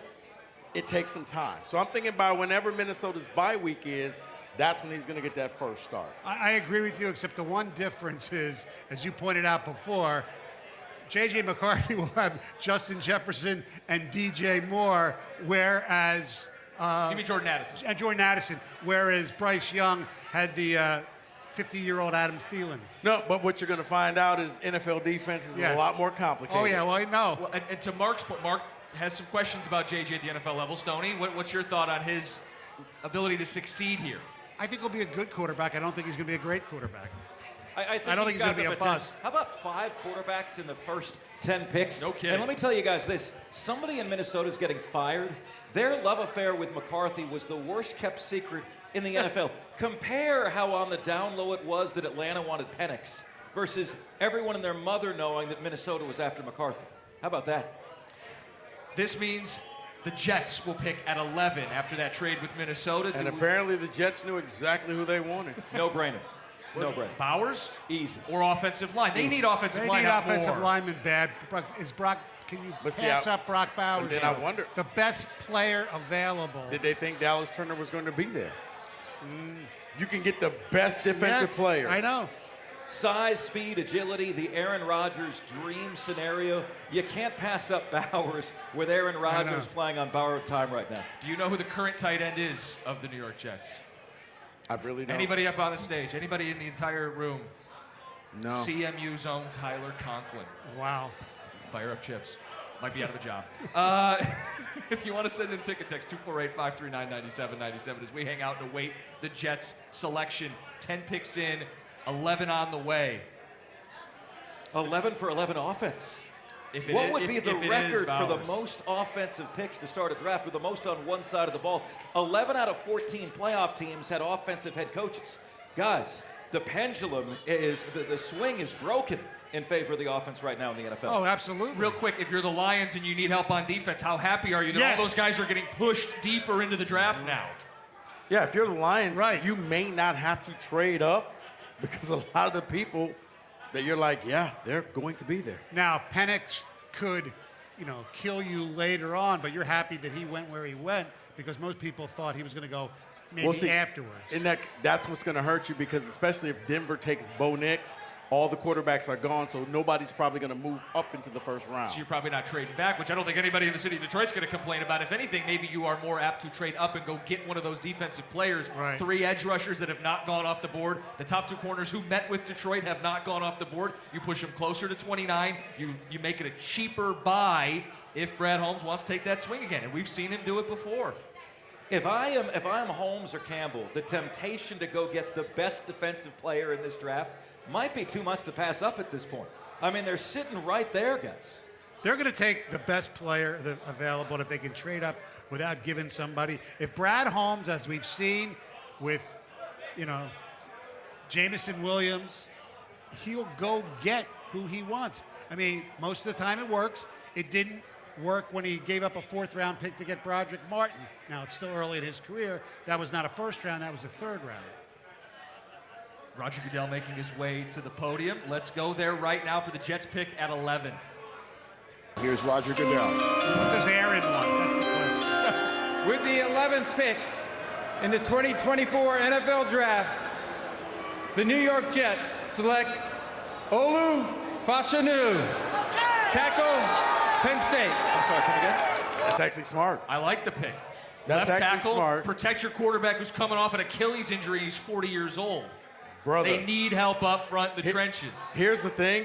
We all thought the Jets were going to go full Jets. No, Mark, this is actually smart because you have invested so much in Aaron Rodgers. And if you saw the beginning of his career last year with the Jets, the very first 3 plays, it was sack, and I'm done for the year. Right. Because I thought he was just like, you know what, I quit. I don't even want this money. But then you realize he was actually hurt. I think the offense is firing blanks. I think Brock Bowers signed a lot of problems. The success rate of tackles in the first round is 51%. They flipped a coin. Let's hope they got it right. We will have the Broncos on the clock coming up next. It's the Draft Extravaganza brought to you by Moran Chevrolet. What? Did you just cut me off? I'm so sorry, Rico. No, go ahead. We'll get all of Rico's brilliant thoughts coming up next, live at the draft. It's 97.1.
Live from Buffalo Wild Wings downtown Detroit. This is the 2024 NFL Draft Show. Brought to you by Moran Chevrolet.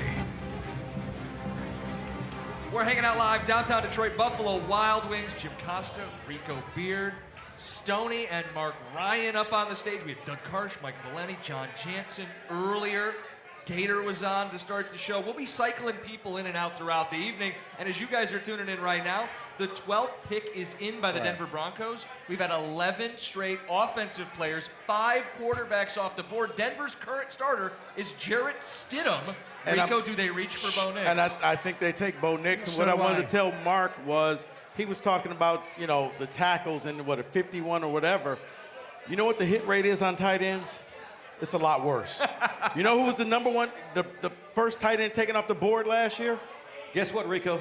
There's one player in this draft that has a 0% bust rate. You know who it is? Who? Rock Bowers. Rock Bowers. You can't say that. Yes. 0%. Okay. All right. We'll Last replay year we this thought later. it was Dalton Kincaid until Sam Laporta showed up. Here's the question. This city Sean Payton has never drafted a quarterback in the first 2 rounds. Well, I think it changes now. He doesn't have a second-round pick. He doesn't have a second-round Right. pick. They don't pick again until 76. But this would be a reach for Bo Nix. I think so too. And why don't you just take the best defensive player? You're not winning a Super Bowl next year. It's the Stock same. up. It's the same reason why Vikings had to take JJ. If you want a quarterback, you're going to have to move up to get him. I will point out the best defensive players in this draft are all still available. Not a single one has gone. And you still have some really good offensive linemen that haven't gone yet either. The temptation for me, if I'm Holmes, is overwhelming right now to move up. Let's get to the podium. Pick in the 2024 NFL Draft, the Denver Broncos select Bo Nix, quarterback. Guys, it's not a reach, okay? When you're, okay, Mark, when you're in the desert and you're thirsty, okay? You don't care that the water's a little cloudy, okay? You just need water. This is survival. Don't forget they drank poison water with Russell Wilson. You're right. I hope they didn't pull a muscle with that stretch. Well, but that's my point. Hold on. You need a quarterback, guys. They are going to eat the dead money from Russell Wilson this year. You're not in contention. Why not build up your roster while you wait? Because you know what need else? to be competitive. And what is the big knock on Bo Nix? Why do we hate him so much? Let's do it. 30% of his throws last year at or behind the line of scrimmage, the most screen yards of any quarterback in football last year. Okay. He is, if you want to talk system-y, who benefited the most from little checkdowns, it was him more than any other quarterback. But we're the same city that's sitting up there hyping a guy who didn't throw a ball at all against Penn State in the second half. Best and worst case scenario for Bo Nix. What do you got? Like comps? Comps. Best case, Sam Howell. Worst case, Daniel Jones. Sam Howell. I'm not really understanding the Bo Nix hate right now. He could be like Kirk Cousins. I mean, he could be a good quarterback too. Same thing I say about JJ. They could be good. I don't think they're going to be busts. Right. Who are the playmakers that Bo Nix will have when he shows up week 1 or whenever he makes his debut this year? They still have, Sutton, right? Sutton at receiver. They traded Judy, correct? They traded Judy. They have Javonte Williams at running back. Yeah. And their tight end room is MIA. Yes. Here's the other thing to think about. Another reason why maybe we saw such an incredibly high percentage of quarterbacks taken this early. The first 12 picks, you got, 5 quarterbacks? 6. 6 quarterbacks. 12. Okay. Wow. Maybe the NFL scouts and GMs look at next year's quarterback class and just want to puke. And say, Guys, you know what? That could be it. I don't know. We've all done something dumb out of desperation. This is Denver's worst, right here. Denver's worst was the Russell Wilson. No, right. But you knew they had to take a QB. Yes. Now, they probably thought Penix would still be there, and maybe we get lucky, but it was like, guys, we have no other option. They had to take a QB. The next pick is the Vegas Raiders. Some people thought maybe they'd take a QB. We're not seeing the 7th quarterback, 13th overall. No. Guys, let's start mixing it up. What other positions are available? Dude, if Spencer Rattler gets drafted, I'm out of here. Just walk out. Man, look, I'm Antonio done. Pierce is a defensive head coach. They're going to go defense here, don't you think? Have to. First 12 picks on the offensive side. How tempted are you now if you're Detroit, guys, to move up? You know Detroit is looking on that side of the ball. All of the best defensive players are right there. When do you scratch that itch? Well, you feel like you got at least 5 high-level defensive players. You don't have to quite yet. Because here's the other thing. You know there's going to be another run on wide receivers coming up pretty soon because you got the Texas guys there. You still have the other LSU guy is still out there. Right, Junior, right. So there's going to be a run on that. You have If the guards you're Detroit, still. just be patient because kind of like some of these, maybe somebody falls into your lap and you didn't have to make any moves. Have we ever seen anything like this? 6 No. quarterbacks in the first 12 picks. No. That will be how this draft is remembered. So it'll be interesting to see. Is this going to be like the 2021 draft where none of them are on their original team but one. Yeah, Trevor Lawrence being the exception. Raiders, the pick, defense, we all agree, defensive pick incoming at 13 for the Raiders. Nah, it's the Raiders, man. They may take a wide receiver. Who the hell knows? We go to the podium live. Roger Goodell with the pick. 2024 NFL Draft, the Las Vegas Raiders select Brock Bowers. What'd I tell you? Georgia. Okay, wait. Correct me if I'm wrong. Didn't they draft Meyer last year? They did. Stoney, you're correct. They did. Now, he was disappointing. No. And Meyer was a can't-miss guy. As a matter of fact, some had him ranked as the #1 tight end. They had him ahead of Laporta. A lot of people. That might have been the lone wolf thing in the lines we're talking about. Brock Bowers is one of the most indefensible players at the college level I've ever seen. Guys, yes, I agree. I think he's great. We all have those guys that, like, you couldn't wait to leave for your school, right? I'm a Florida grad. I couldn't wait for this guy to peace out of Athens. He's that indefensible. Do you have nightmares about him? Every single day, Costa. No kidding. Brock Bowers, we all agree, hell of a football player. Back-to-back Mackey Award winners. That's the best tight end in college football. He's a dude that wills his team to first downs and touchdowns. Raiders, they don't have a long-term quarterback, but whoever plays this year is going to benefit from Brock Bowers, whether it's Gardner Minshew or they go Aiden O'Connell. What are you doing, Myers? What? What are you doing, Myers? Two tight end sets, baby. Ground and pound. Yeah, look, it works for a lot of teams. Play defense. Yes. Possess the football. Right. Not sexy, but that's got to be the way they play. There's no other justification. Look at what New England did. Granted, it was a little over a decade ago, and one of the guys, unfortunately, Aaron Hernandez, what happened to him, but they made their money with two tight ends. I'm kidding. I know. Stoney says it's Gronk and Hernandez without the murder. That's right. Great pitch. Exactly. Wow.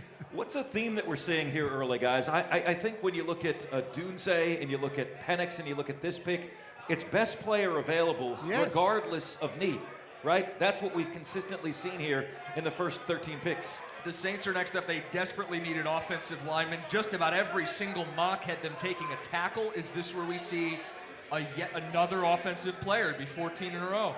Well, you have the kid from Oregon State and the kid from Washington still available, haven't been touched. Offensive linemen who are very, very good. Two different offensive linemen. Yes. Fuaga is a sledgehammer-heavy offensive lineman. The other one, Fountain is a quicker, more agile. He can play across the offensive line. It's going to depend what kind of scheme you run and what kind of offensive lineman you want to take here. But it's got to be offensive line. Right? Yes. So still no defense. Still no. And if you're, again, we keep bringing this up. If you're the Detroit Lions who want to improve your defense, it's getting closer and closer to being your time. This is a dream scenario for Detroit, isn't it? I mean, at this point, Dallas Turner, Jared Verse, Terry, and Arnold were all supposed to be off the board. Dream scenario for the Lions. Right, that's why you don't need to move. You go get somebody on the defensive line, but I've been saying that for the last 3 years, and nobody's been listening to me. So, well, look, to recap, because if you're just joining us, please. Caleb Williams went 1 to the Bears, Jaden Daniels 2 to Washington, Drake May 3 to New England, Marvin Harrison Jr. 4 to Arizona, Joe Alt goes to Jim Harbaugh with the Chargers at 5, Malik Neighbors to Mikey V's New York Giants at 6, J.C. Latham to Tennessee, he's from Alabama at 7. The biggest surprise of the draft has to be Michael Penix Jr. going to Atlanta, who just signed Kirk Cousins. He goes at 8. Roma Dunze to the Bears at 9. The Vikings move up 1 slot with the Jets. They go J.J. McCarthy at 10 and Olu Fashanu of Penn State, offensive lineman, to the Jets at 11. Bo Nix to Denver at 12.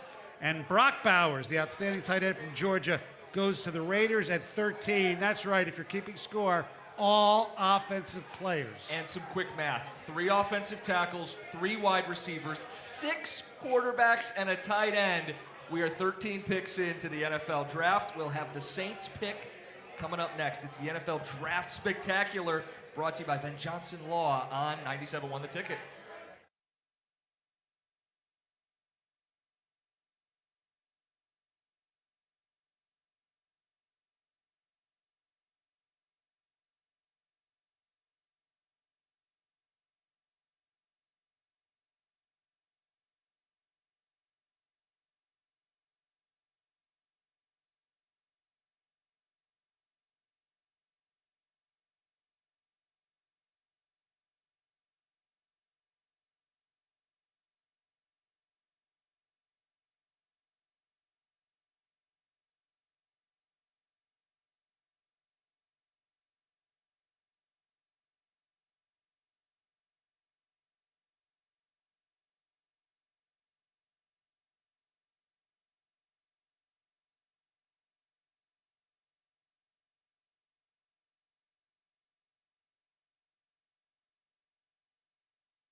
Live from Buffalo Wild Wings downtown Detroit. This is the 2024 NFL Draft Show. Brought to you by Moran Chevrolet.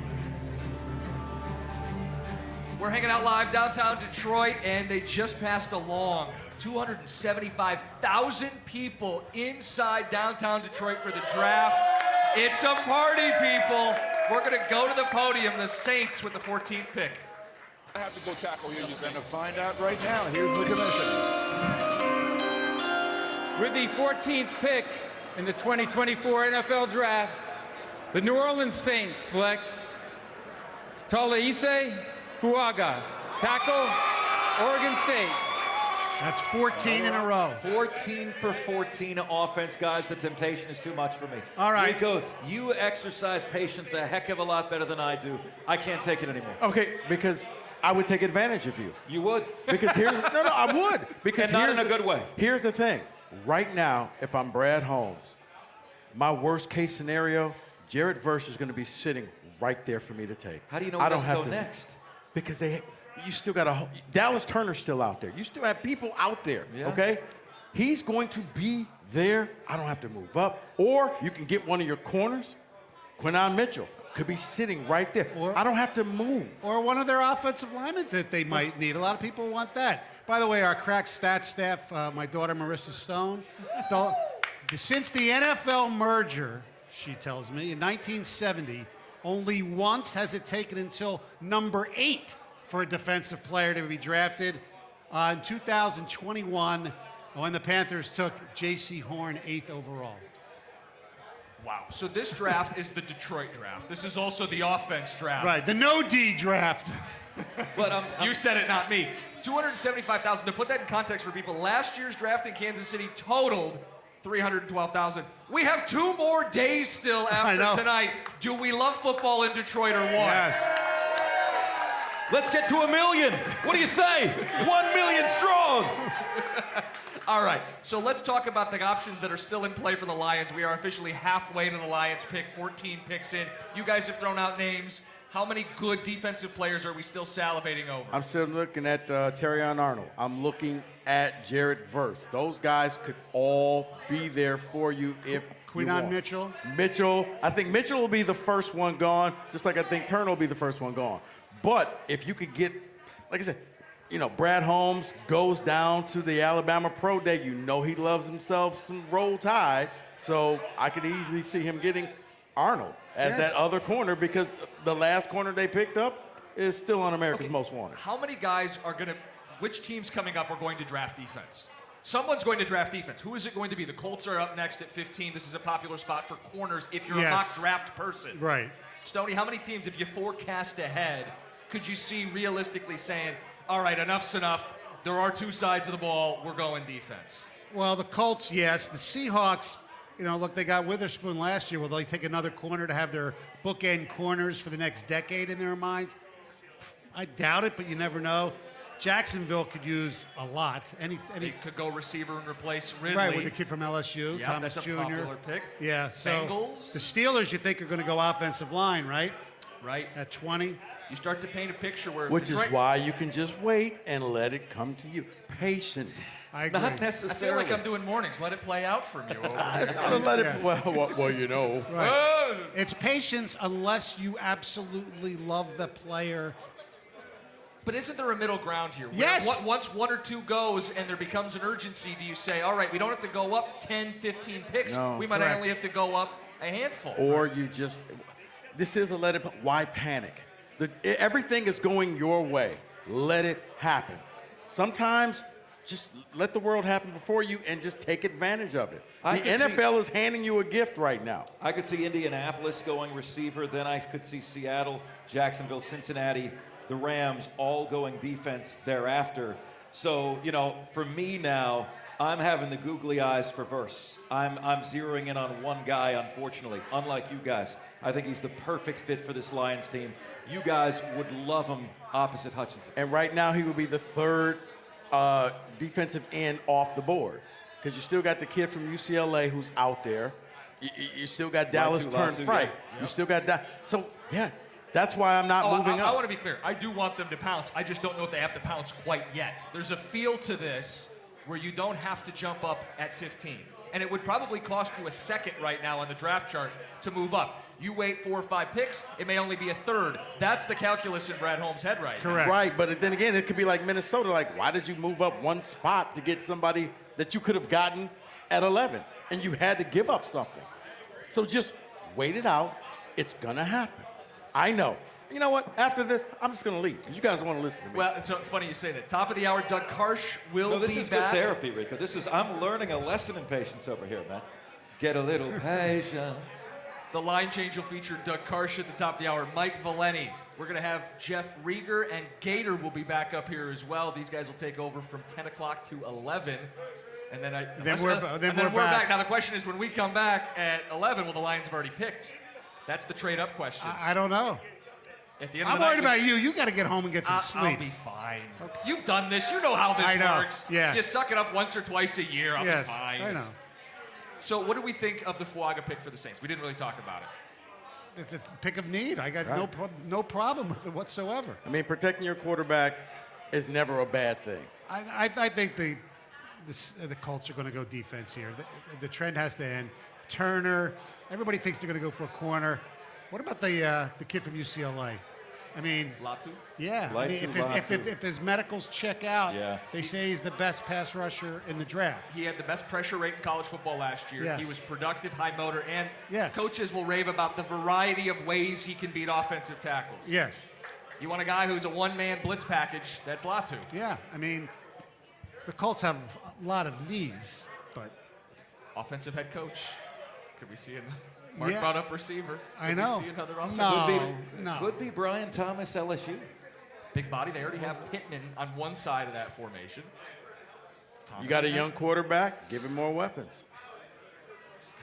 I would say this can't possibly keep happening. Why but not? Here we are, 15 picks. Well, in. they could. You know, you have a young quarterback who likes to run. You want to protect. He got hurt last year. You want to protect him. So there is other offensive linemen available, and you know the Colts not known for doing everything close to the vest. Maybe they go off the board a little bit and do something crazy. I don't know. Real quick reset. The story has been 6 quarterbacks. Who landed in the best spot? Well, JJ landed in the best spot because he's got the most tools there. He's not going to – the other guy, I mean, Bo Nix probably in the worst spot because there's nothing there. Let's go to the podium. Colts pick, 15.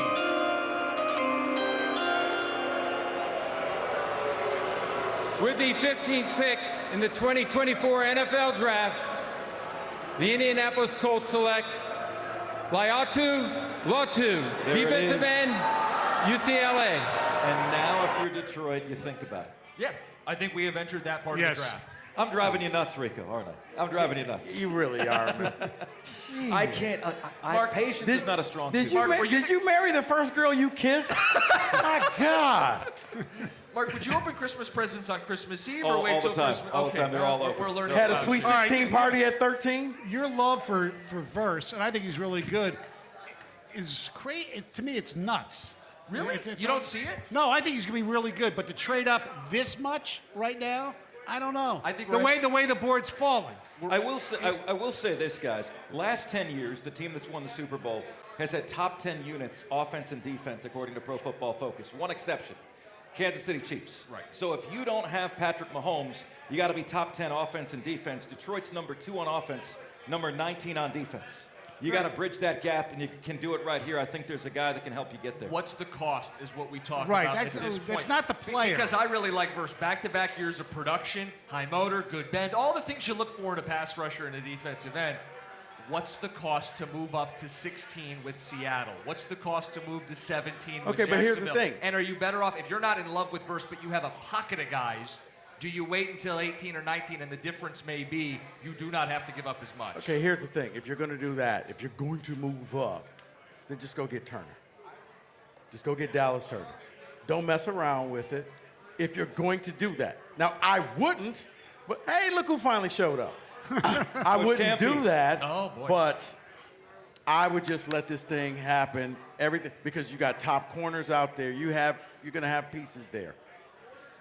But what do I know? You know a lot. You know a lot. Verse is my guy, man. I got to tell you, I think he'd be a massive help to this team. There's no doubt. We talked about it when I was on with you guys before. Verse would be tremendous. At this point, I'm waiting a little bit more before I trade up. Are we of the belief the Lions are taking defense?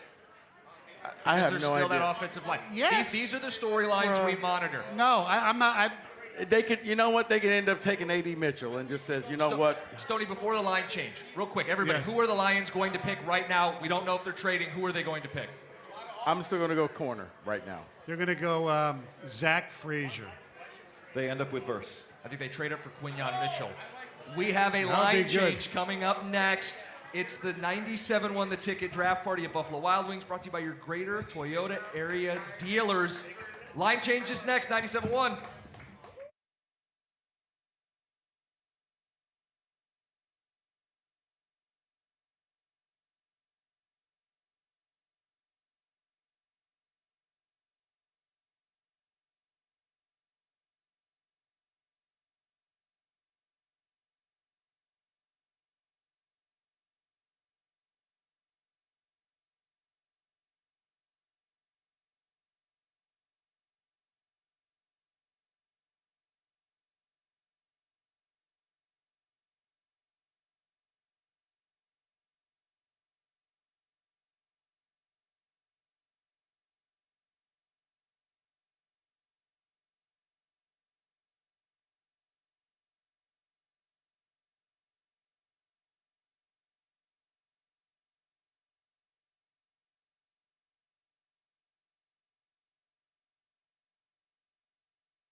2024 NFL Draft on 97.1 The Ticket. The Detroit Lions select Jahmyr Gibbs, running back, Alabama. With the 18th pick, Jack Campbell, linebacker, Iowa. Penei Sewell, tackle, Oregon. The Detroit Lions select Jamison Williams, wide receiver, Alabama.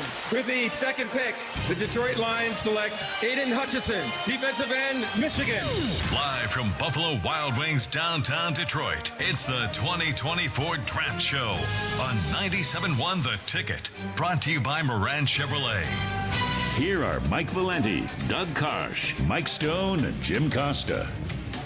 And others, as we continue from here at Buffalo Wild Wings. From the Stoli stage, thank you to Gardner White for helping with the stage. And thank you to Stoli Vaca, Moran Chevrolet, Ven Johnson Law, your greater Detroit area Toyota dealers, and Odyssey Sports. Hey, is Northwood football in the house?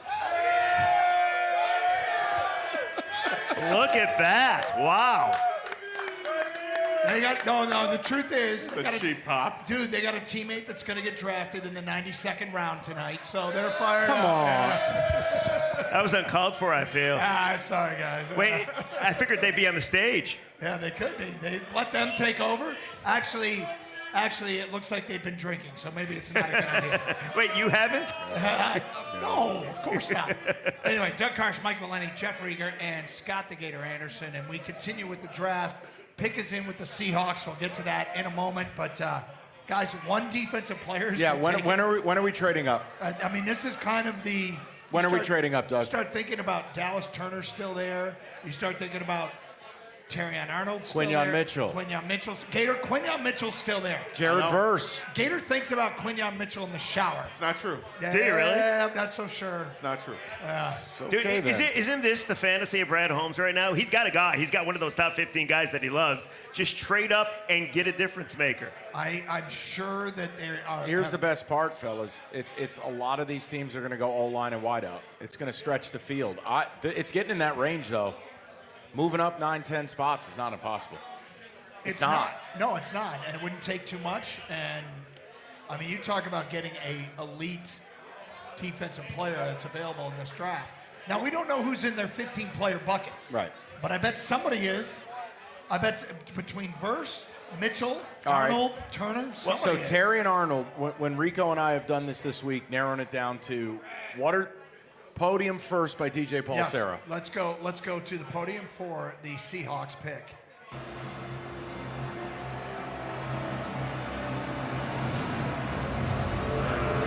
Detroit looks great, doesn't it? Thank you to our men and women who serve in the United States military. Your sacrifices to defend our country's freedom do not go unnoticed. Thank you so much. With the 16th pick in the 2024 NFL Draft, the Seattle Seahawks select Byron Murphy, defensive tackle, Texas. Perfect. And still in play here. Yeah. No. Gator, just real quick, Gator. How are you feeling about Quinyon Mitchell? I mean, he's still on the board. Yep. Terry Arnold is the player. Terry Arnold. Terrion's the guy. So the three guys that I mean, Dallas Turner for crying out loud at this point is still out there. But so Terry and Arnold had the elite Raz and Brad at his pro day.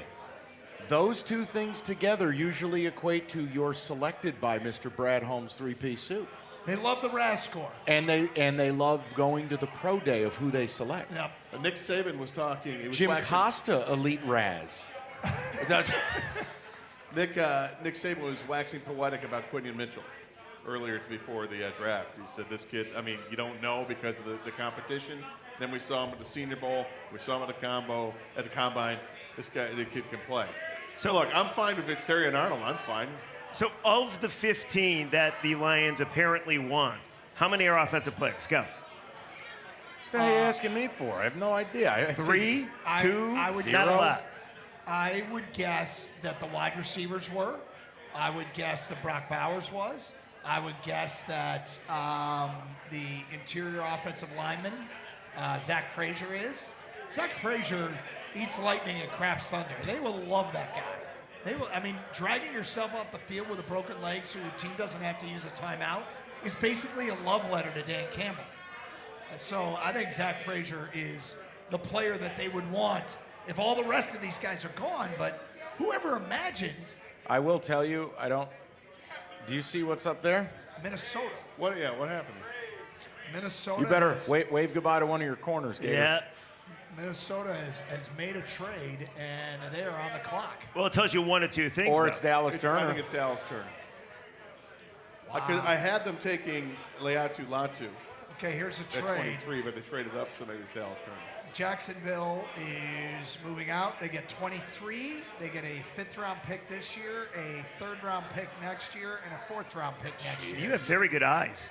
Yeah, that was tough to see, but yeah, that's what they did. So yeah. So comp that out, right? Let's say you're a Lions fan and you're going, I want to trade up. All right, there was the cost of trading up from 23. That's pretty expensive. That's so just to show you, you're at 29. Right, no, yeah. We're going to go to the podium here. It looks like the Vikings pick is in. They traded up to 17, a in-division rival, moving up from 23, and let's go to the podium. The Jacksonville Jaguars have traded the 17th pick to the Minnesota Vikings. With the 17th pick in the 2024 NFL Draft, the Minnesota Vikings select Dallas Turner, linebacker, Alabama. You know, it just grazed, but it still hurts. You know what I mean? Yeah, but every corner you could possibly want is still out there if they have any intention of drafting a corner. But, you know, there was a guy who destroyed the Lions last year from the Vikings, who destroyed everybody last year for the Vikings, and they lost him to free agency. Did they just replace him? It looks like it. I mean, Dallas Turner is awfully good. So Cincinnati now is on the clock at 18, and the Lions still have a lot. But what you said, the comp, right? So it was the 1st-round pick, the 3rd-round pick, Yep. a 3rd and a 4th next year? And a 5th this year. Okay, so it was a 1st, a 5th. 23, a 5th, a 3rd, a 4th. I mean, that was expensive. They also got a pick back in addition, didn't they? Did they? Oh, I'm going to have to Maybe I'm see wrong. if we can find We out. can But double check. The whole point is that was moving a up lot. from That's 23. expensive. To move up from 29, I mean, you're cost not. more. It's going to cost you your 1st-rounder next year. I don't think they want to do that. No, and I'm just saying Yep. that's so. Yes, I want them to move up, but I mean, if that's the going rate, you're going to have a hard time doing it. You're going to have to give up 4 or 5 picks. Yep. But I guess I'm at a point. They're a Super Bowl caliber team. If they think, first of all, when one of your corners ends up on America's Most Wanted, it kind of changes things. So it's the idea of if they value Arnold or if they value Quinyon Mitchell the way Gator does, well, then it becomes a different conversation. But I think one thing we've learned is you can't take mocks or prevailing thought and apply it to Brad Holmes. No. He has his own value chart, and it's like you end up chasing ghosts.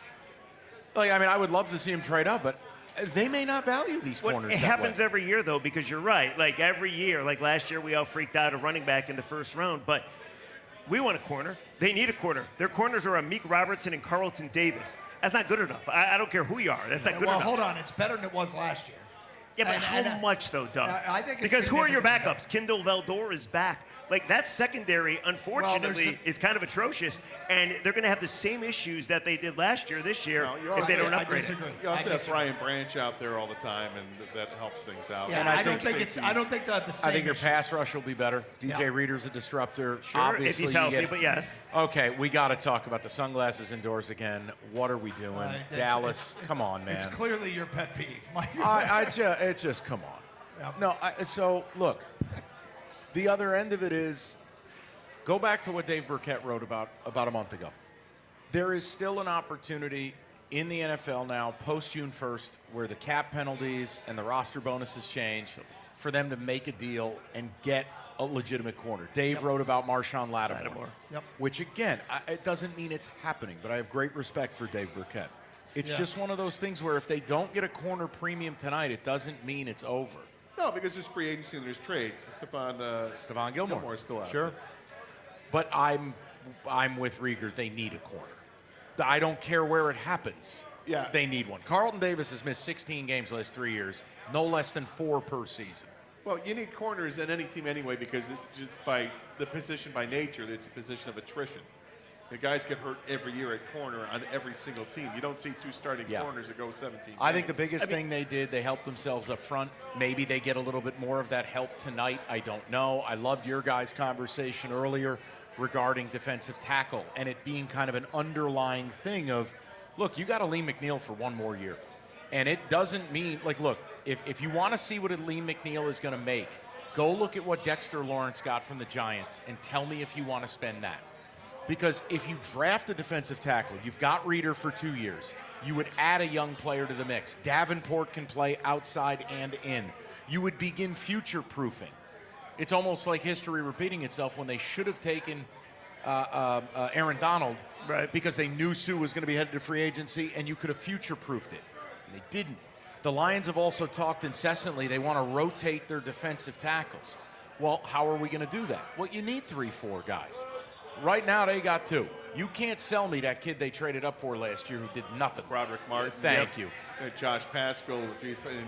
Look, they got a bunch of guys that seem like they're on the edge. Can they be guys or not? No, I liked your guys' conversation earlier because it really is. It's like the offensive line.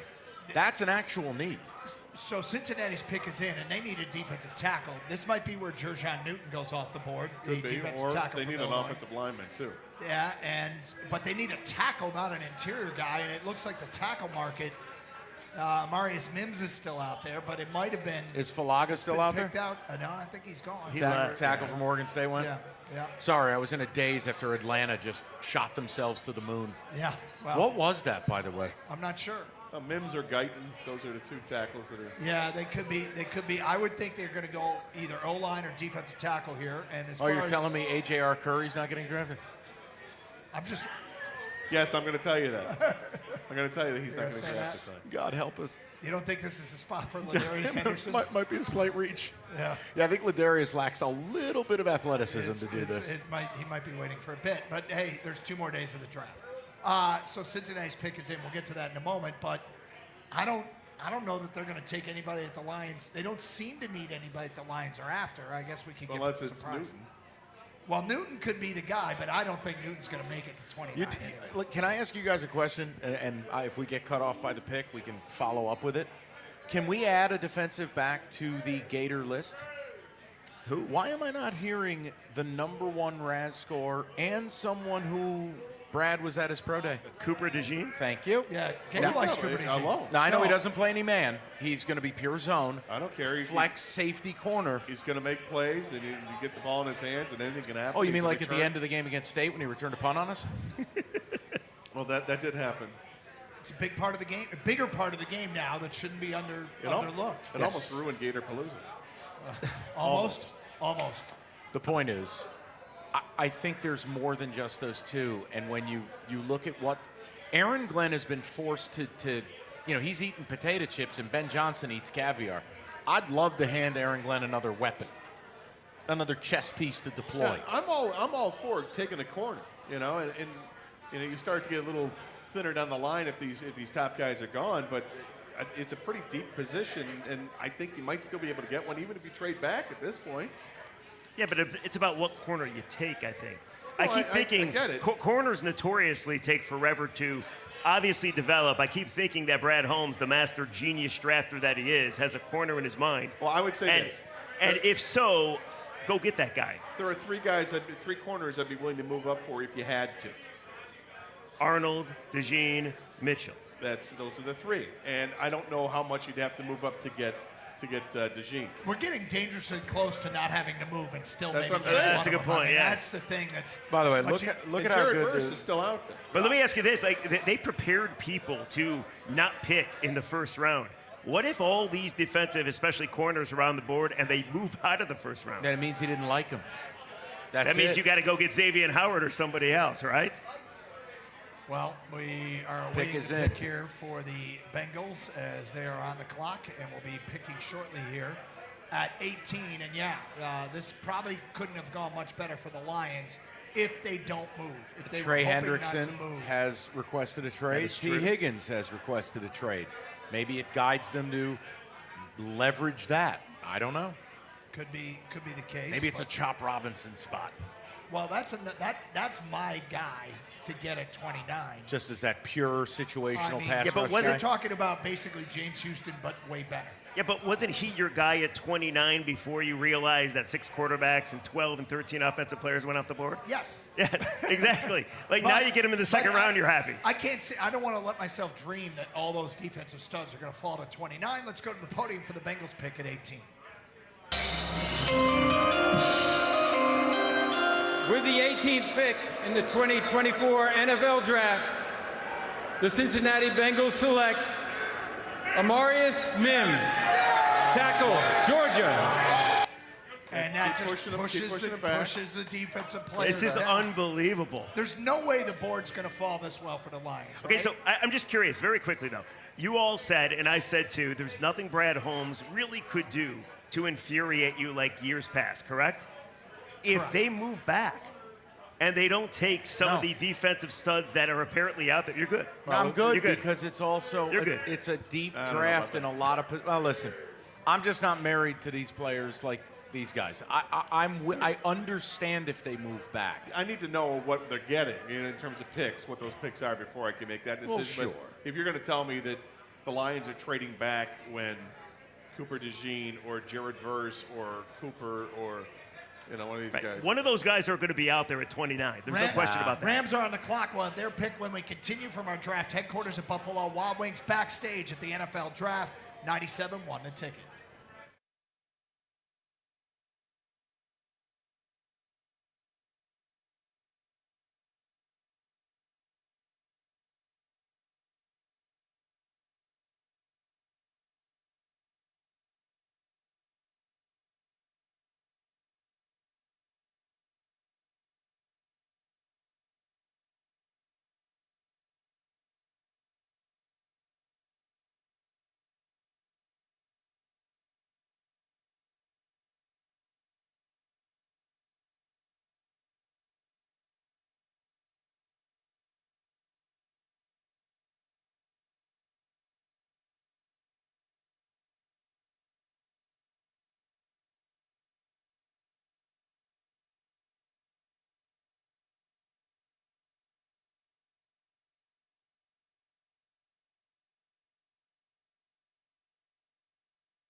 quite a message sent to the league about how much football means to our town. And hell, maybe the NFL say, let's bring it back to Detroit before too long. I mean, they have to be very pleased. I might be pushing it, but at the end of the day, they got to love what they've seen. Did you see that according to the one passes downloaded, that Detroit had the most one passes downloaded, over 350,000, which is a record since 2015 when they started moving things. So it's crazy. I mean, we knew Detroit would show up, but they showed up even more than anybody could have imagined. Or we're just really good with technology and downloading apps. The crazy thing is you don't even need the pass. Yeah, people were just walking in. Yeah, you could just walk in. Now, after all that build-up, it turned out that you could just apparently just walk in, and maybe that's why they shut it down. But Detroit's shining tonight as we await Pittsburgh's pick here, and the commissioner is starting to make his way to the podium to get the Steelers pick. And we're hoping offensive player here, maybe tackle, maybe center. It could go interior offensive lineman as Roger Goodell heads to the podium for the Steelers pick. Let's go to the podium and hear from the commissioner, courtesy of ESPN. Tonight, 32 young men will embark on their NFL career, striving to make an impact on the field. But their impacts will be felt far beyond their field, but in their communities. No one embodied that more than Walter Payton. And today, the league's highest honor, the Walter Payton NFL Man of the Year Award, presented by Nationwide, recognizes his lasting legacy. Tonight, we are proud to welcome the 2023 Walter Payton NFL Man of the Year winner, Cam Hayward.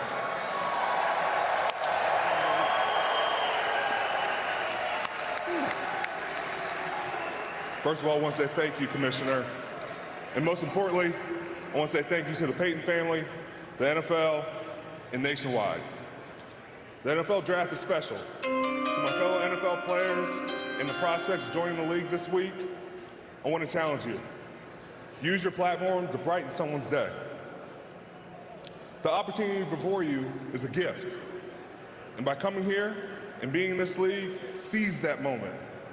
Be better in our communities, be better for our league and our world. Thank you so much.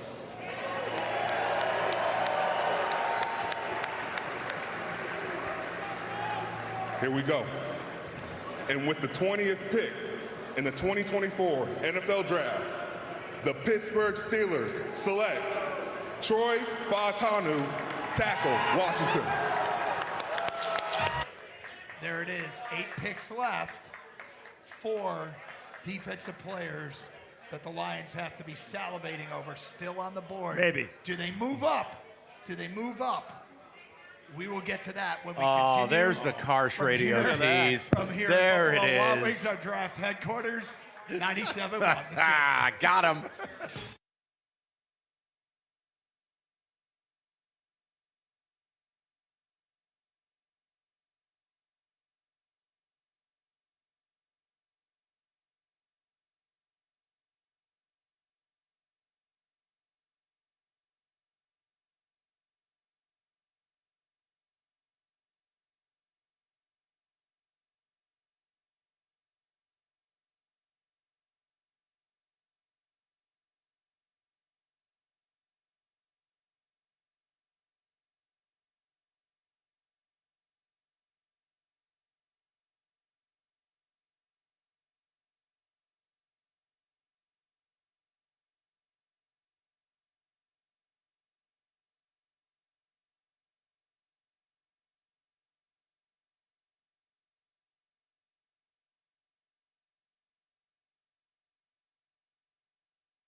From Buffalo Wild Wings downtown Detroit. This is the 2024 NFL Draft Show. Brought to you by Moran Chevrolet. All right, so Dolphins pick is in. We'll be getting that momentarily. This has got to be defense. I'm not sure. They got gutted on defense. I know, but they need offensive line Gotta help protect too. your quarterback. Yeah, Who's so- left on the O-line board? They have all the interior guys, and then there's still Tyler Guyton. Yep. So, The tackle from but Oklahoma. I would tend to think defense. You're right, but I'm kind of hoping offensive line. This might be wishful thinking, but I mean, Gator. When we talked about this draft leading up to it, if I told you Quinyon Mitchell would still be on the board here at 21, you'd be screaming trade up. I am, well, Terry and Arnold's there too, which has me giddy as well. It's making me think the league does not really like these two players. It's possible. I mean, it's every team has different needs, and Right, you know. but not your top tier of corners drop and drop and drop. the and top drop. corner, if they're any good, ain't sitting here at 21. Well, I mean, they're probably not sitting there at 6, but yeah. Okay. No, I agree. I Yeah. agree with you. Yeah, but what if somebody had, like, if you had Terry Arnold as the 8th best player in the draft, but the guy who's number 7 is available, in your view, I could see how he'd get passed on, but at 21? I tend to think, yeah. You're at approaching bong mask territory. Like, where's the Laramie Tunsil video? I don't know. That wouldn't have hurt you anymore. In this world we're in now, That's they'd be fair. like, yeah, whatever. That's fair. I still just- can't believe that was real. I know. Like, He's you the were, second highest paid offensive lineman in football. yeah, it worked out just fine. It worked out just fine. Just goes to show when you want to raise, use a bong mask. Yeah. But it's wild. There's one edge that you might want left in Chop Robertson. Not everybody likes him. Or Robinson, rather. Every corner's left. Well, I think Darius Robinson, because he plays inside and outside, I could see the Lions falling in love with his versatility. The issue, inferior Raz. Yeah. You had to go like 4 pages deep to find I him don't with know the if defensive anybody- tackles. I didn't think anybody liked Raz more than Doug. But No, you, my friend. No, Brad But Holmes. Brad Holmes loves Raz. Obviously, He's constantly yeah. talking But about it. Doug loves Brad Holmes, but you, Mike, you and Doug are going hand to hand here in the Raz. Listen, the Rico Research Institute developed the Raz Pro Day formula. That's all I can tell you. It is almost Elite amazing. Raz. You guys kind of figured out what Brad Holmes wants. The multiple pro days or the multiple visits, which Yeah. there's a couple guys still available that have had multiple visits. But if you got a crap Raz score, that's the big culture thing. You out. You're out. Yep. I don't know. You want RAS score, you want multiple visits, you want team captain, you want raising money for the local church. Who came to you the want- birthday party? Exactly. All Yeah. of it. Did you see Terry and Arnold though today? He went on Good Morning Football and he complimented his janitor. He got him a gift. So not everybody does that. I kind of feel that is a Lions culture thing. That settles Could be that. Dolphin selection here at Look at all the 21, defensive commissioner- departures, boys. Come on. The commissioner approaching the podium. If Do you they go dodge this, defense here. you dodge this bullet, you're gold. Here's the commissioner. With the 21st pick in the 2024 NFL Draft, the Miami Dolphins select Unbelievable. Robinson, linebacker, Penn State. You got to shut up. So When they you're make gonna it, pick. the announcement was What are you Chop doing? Robinson. Why can't Why you am I going to get scolded? I'm hold sorry. I your apologize. water for 10 seconds while they're announcing the pick? I What the forgot we're hell's the doing matter with radio. you? I apologize. Jesus. The pick was Chop Robinson out of Penn State. Man. That's a bit of I'm a wow, leaving. though. That's a bit of a wow. We did not see this one coming. But when they lost Van Ginkel and you lose Christian Wilk, you got to have some reinforcements up there. Okay, so now there are 7 picks to go. Terrion Arnold's still there, Quinyon Mitchell's still there, and Cooper DeJean is still there. 3 corners at a position where even if they aren't the elite of the elite, it's do you get better as a football team by adding one Can of you these add a guys? player to your list for me? I can. Would you add Brian Brian Thomas? Thomas. Yeah, I could. I understand it is not the. Remember, the Messiah, Brad Holmes, has said, Best player. I don't draft on need. If you told me Thomas had gone in the top 12, I wouldn't have blinked. I wouldn't have. If the Jets took him, I I hear you. wouldn't have thought twice. No, I like him a lot, but Just saying. do you like him more than one of the 3 corners? He might. It ain't about me. I know. I'm asking you. Probably, yeah. He's a monster. Okay. All right. I Slow don't. down. All right. I don't love either corner the way you do. I'd be more than happy to add them to the team, but I need a QB1, a CB1 on this team. I know you. Wouldn't you think, though, an addition of a receiver would put the icing on the cake for that offense? I mean, they could use another I didn't receiver. realize offense was the problem. No, not a problem. But you can always make it better. The Eagles are on the clock. We'll have their pick when we continue. This is where Quinyon Mitchell's going to break Gators' balls. We'll I make hope you're sure ready. that Rieger's mic is turned off for the next pick. I apologize. It will never happen again. 97 won the ticket. Sorry. It's all right. 97 won the ticket.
Buffalo Wild Wings, downtown Detroit. This is the 2024 NFL Draft Show. Brought to you by Moran Chevrolet. Pick is in for the Eagles. We'll get him momentarily, but a man who has deep Philly ties, Mike Stone, is back with us. What are you hearing out of Philadelphia? My friends all want the Eagles to take Arnold or Mitchell. Don't forget, Slay's getting older. They are not very good at secondary. But look for the offensive line in a sleeper because Kelsey retired. They need to beef up there, so it wouldn't be surprising to me if they went like JPJ. But I would say the consensus from my friends is Arnold. They need help defensively. I want to see him pick up somebody other than Arnold so I can hear Philly fans boo like crazy because they get worked up. They get worked up. Picks in. Picks in. We'll go to the podium shortly. Do they push another defensive player towards the Lions? I mean, Howie Roseman, everybody says he's so great. Look, he makes mistakes too. Jalen Reagor instead of Justin Jefferson is the famous one. Let's go to the podium. Here's the commissioner, Roger Goodell, with the Eagles pick at 22. Nate Wiggins is at 25. Well, let's see which one they've decided to take. Here's the commissioner. The NFL has gone global.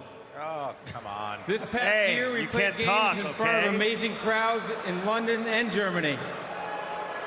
This upcoming season, we will play our first ever game in South America, in Sao Paulo, Brazil. And we will be coming to more markets on a global basis soon.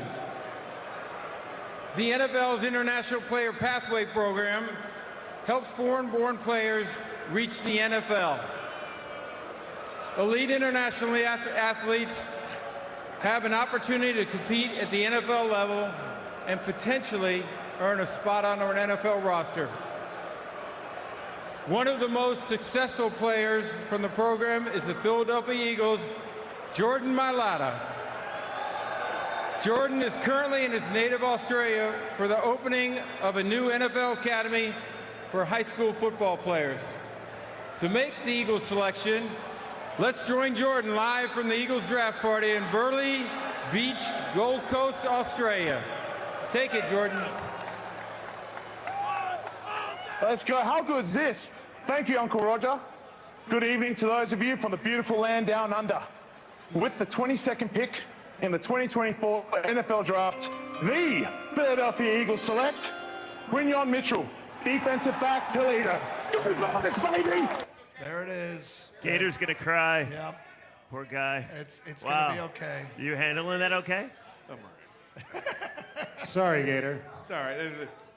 You know, as Yoda said, wait, there is another.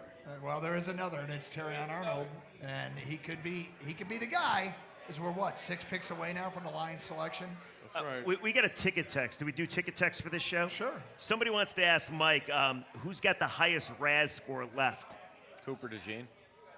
There you go. It was like a 9.87 or something like that.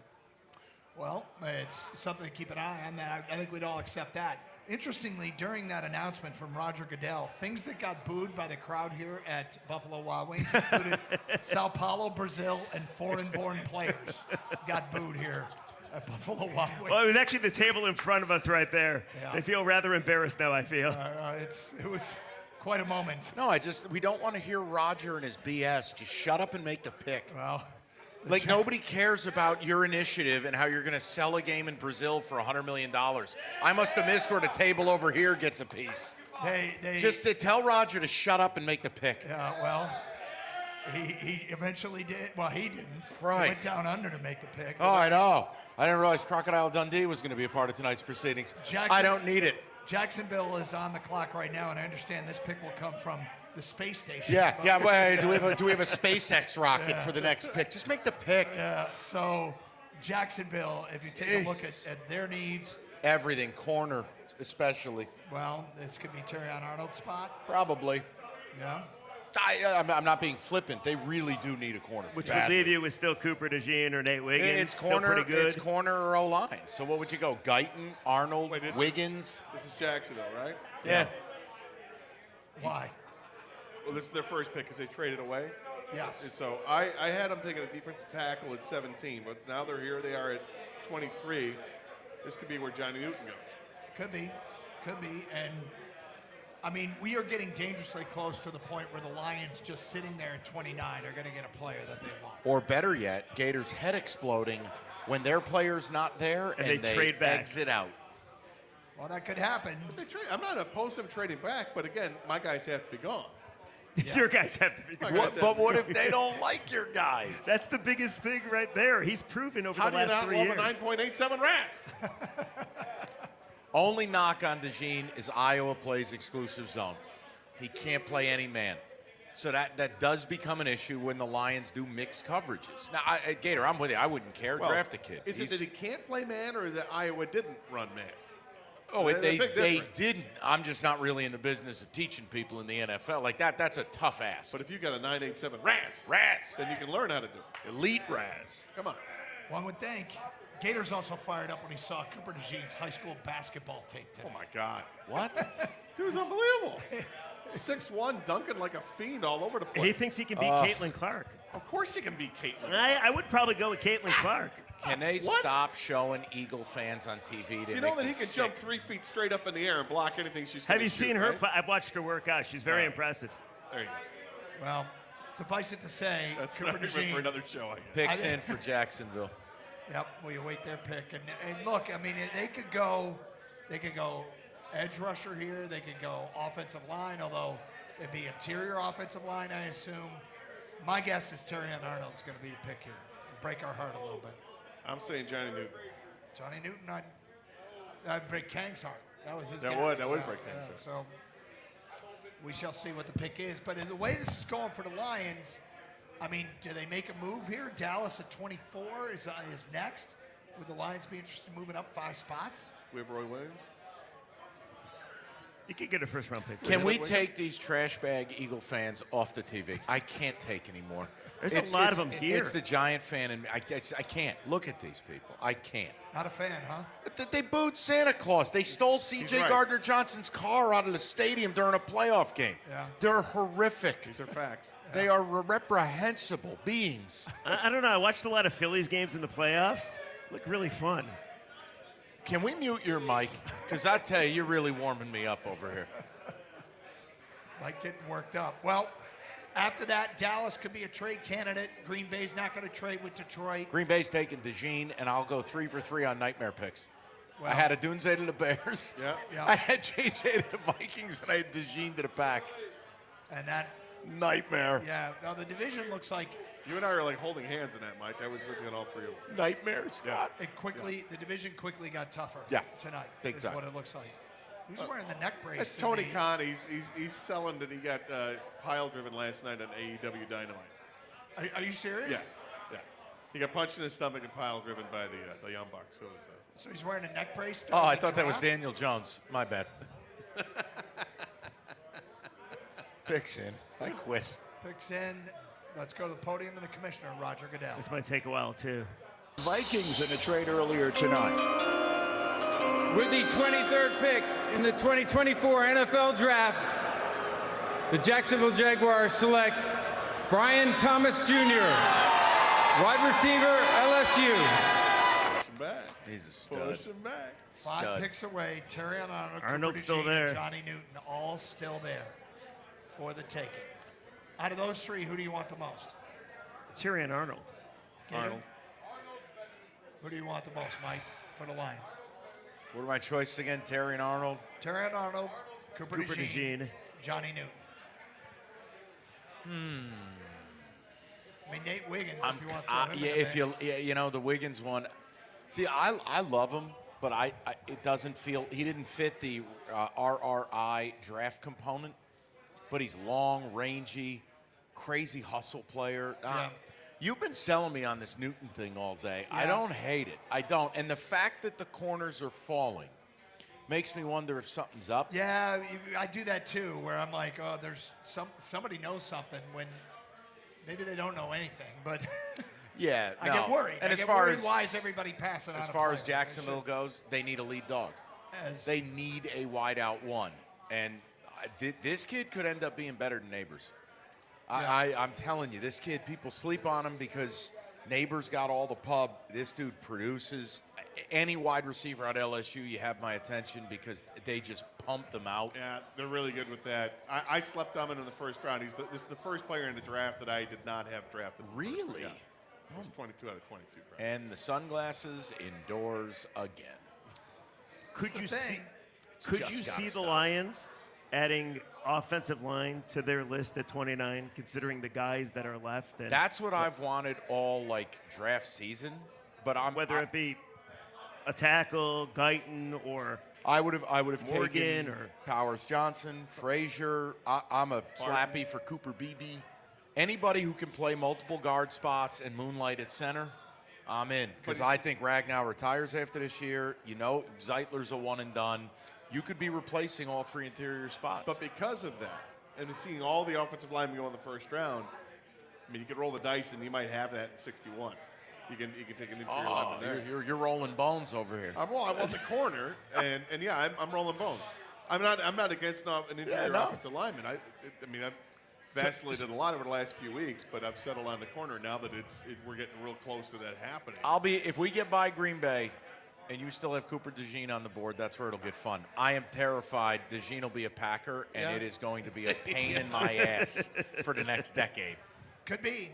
You don't want to kick to him. You don't want to throw at him. You don't want and the it's football that in his annoying, he's a Midwestern kid on the tundra, and I just get so sick of them, too. Packers could take Newton as well. They're another team that could use the defensive tackle. Okay, Gator, I get another ticket text. People are texting in fast and furious. Ask Gator why he likes Arnold more than Wiggins. Wiggins is faster and taller. Go. I don't care if he's faster and taller. Who was better? Terry Arnold was the best cornerback on Alabama's football team. Last I checked, Bama's still pretty good. And both corners are still available. Look, there's nothing wrong with Nate Wiggins. I love Jerry Jones' Good draft player. room. Do you remember the COVID draft where he was on his Bond yacht? Yeah, he looked like he was from the Death Star. It was He was amazing. going to blow up Alderaan between picks. It was amazing. Yeah. Dude, the COVID draft, the further we get from it, you're like, how is that real? Yeah, it's hard to Goodell hammered in his Barca lounger in a Mr. Rogers sweater. Not even trying to hide it either. It's kind of crazy. You saw a huge guy with metal teeth bite a shark. I did not expect that. Well, Dallas's pick is a couple minutes away. We'll have that when we continue. We'll do a line change. Lions pick. We're moving in on the Lions pick in the NFL draft. That is coming up next hour as we continue on our draft extravaganza from Buffalo Wild Wings here on 97.1 The Ticket.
Lions are on the clock. Here's the trade.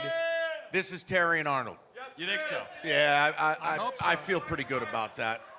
I think this is Terry and Arnold, and Gator's denim's going to get tight. Let's get after it. I don't know what they gave up yet. I can't wait to hear the crowd when they announce that they made the trade, because I don't know if everybody in the crowd sees this. DJ Paul Sarah, you got the podium, my man? He hasn't come up We'll yet. have it when it's ready. They moved up 5 picks. You think Terry and Arnold? I do.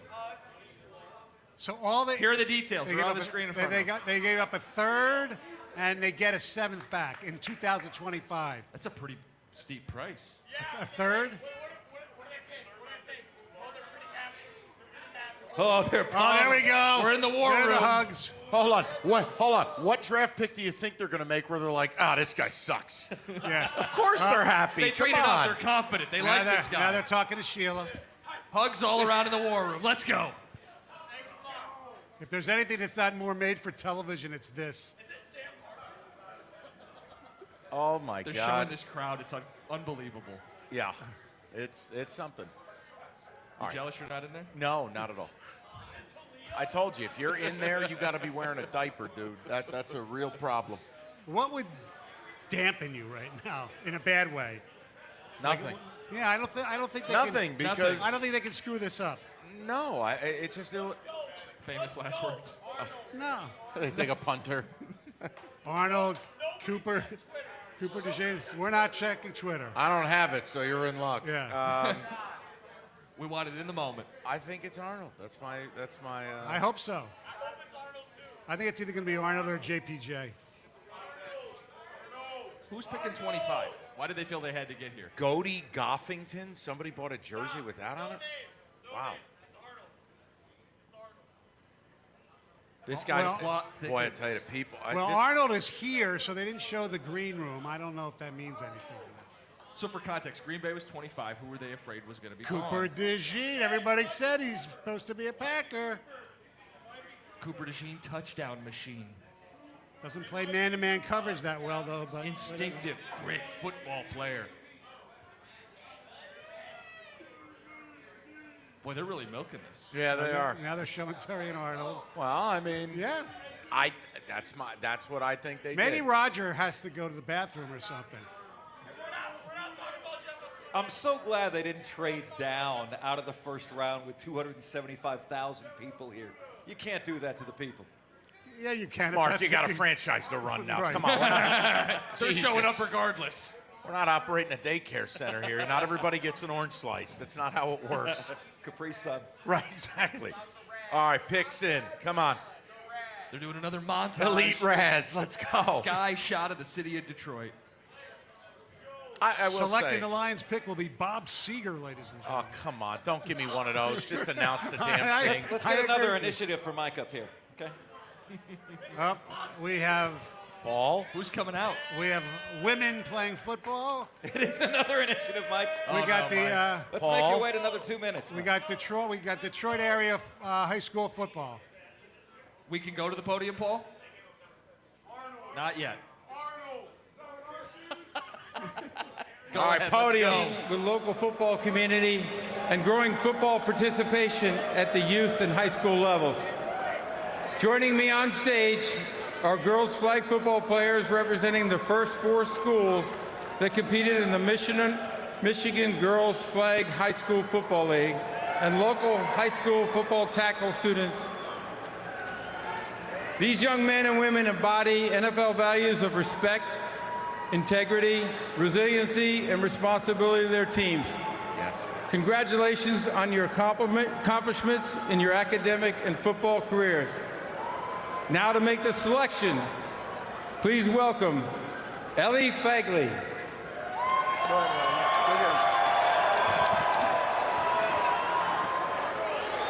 The Dallas Cowboys have traded the 24th pick to the Detroit Lions.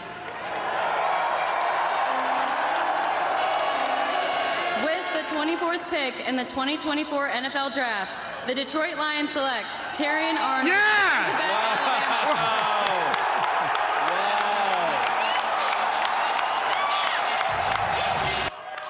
That's how you do it, my friends.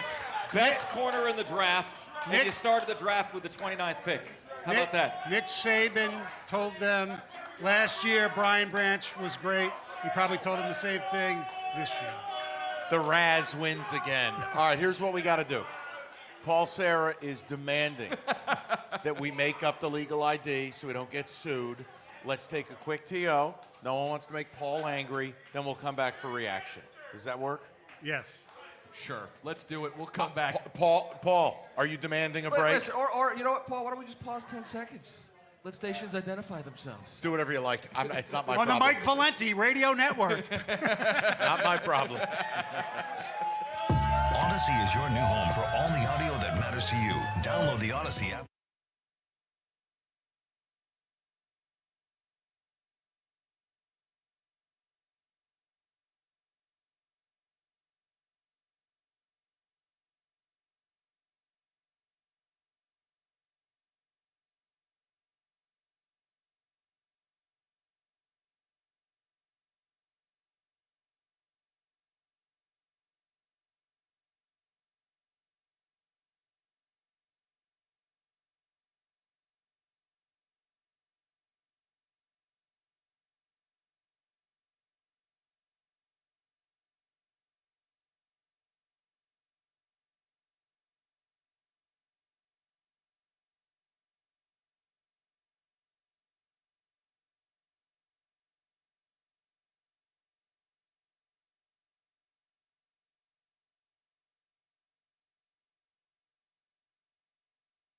Some of those people are up here on the stage. Yeah.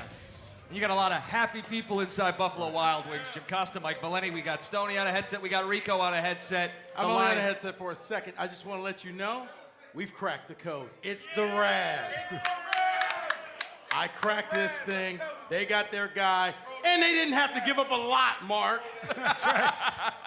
It's Terry and Arnold. The Lions move up 5 picks, give up a 3rd-round pick to do it. From Bama.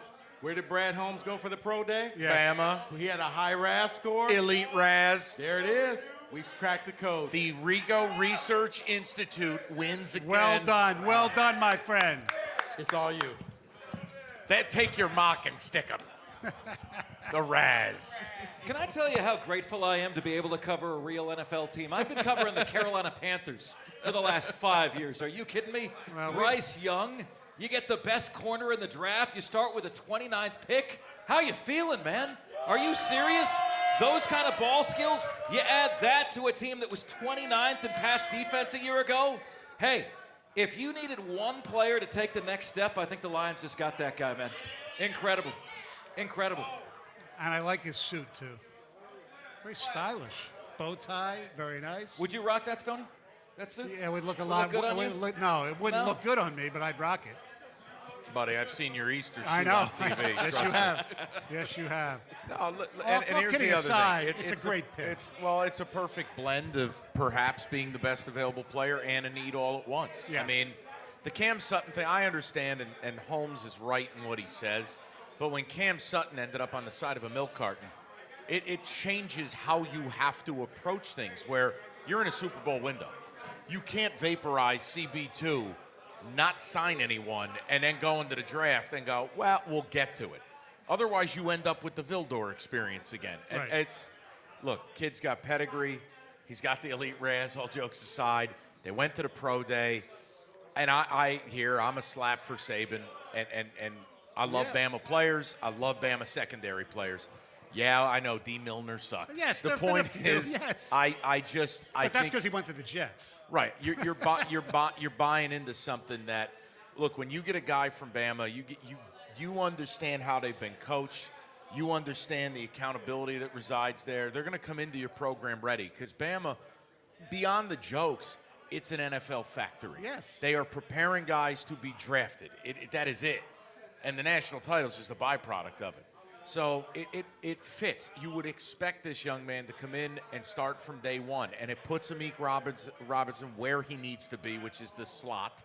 And the other thing is that he's their best secondary player on Alabama, and their second one is Kool-Aid, who everybody knows because of the name, and he's a very good player as well. That shows you how good he is. Inferior Raz. Yeah.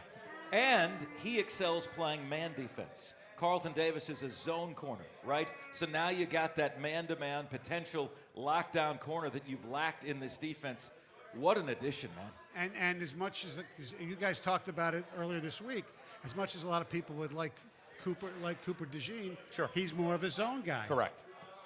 And look, we came up with a grouping, Rico and I, the other day. I think it was the ones that fit the whole criteria was Chop, it was Terry and Arnold, it was Quinyon Mitchell, it was Cooper DeJean, and it was, oh, forgive me, there's one more. The point is, they drafted in the grouping, the Elite Raz, and they were at the Pro Day. I'm telling you, we got this on lock next year. Take me to the draft next year. We'll do it all over again. It fits, and it's something that clearly is working for them. And the good part, it's not like this kid has to roll in and face #1 receivers every week.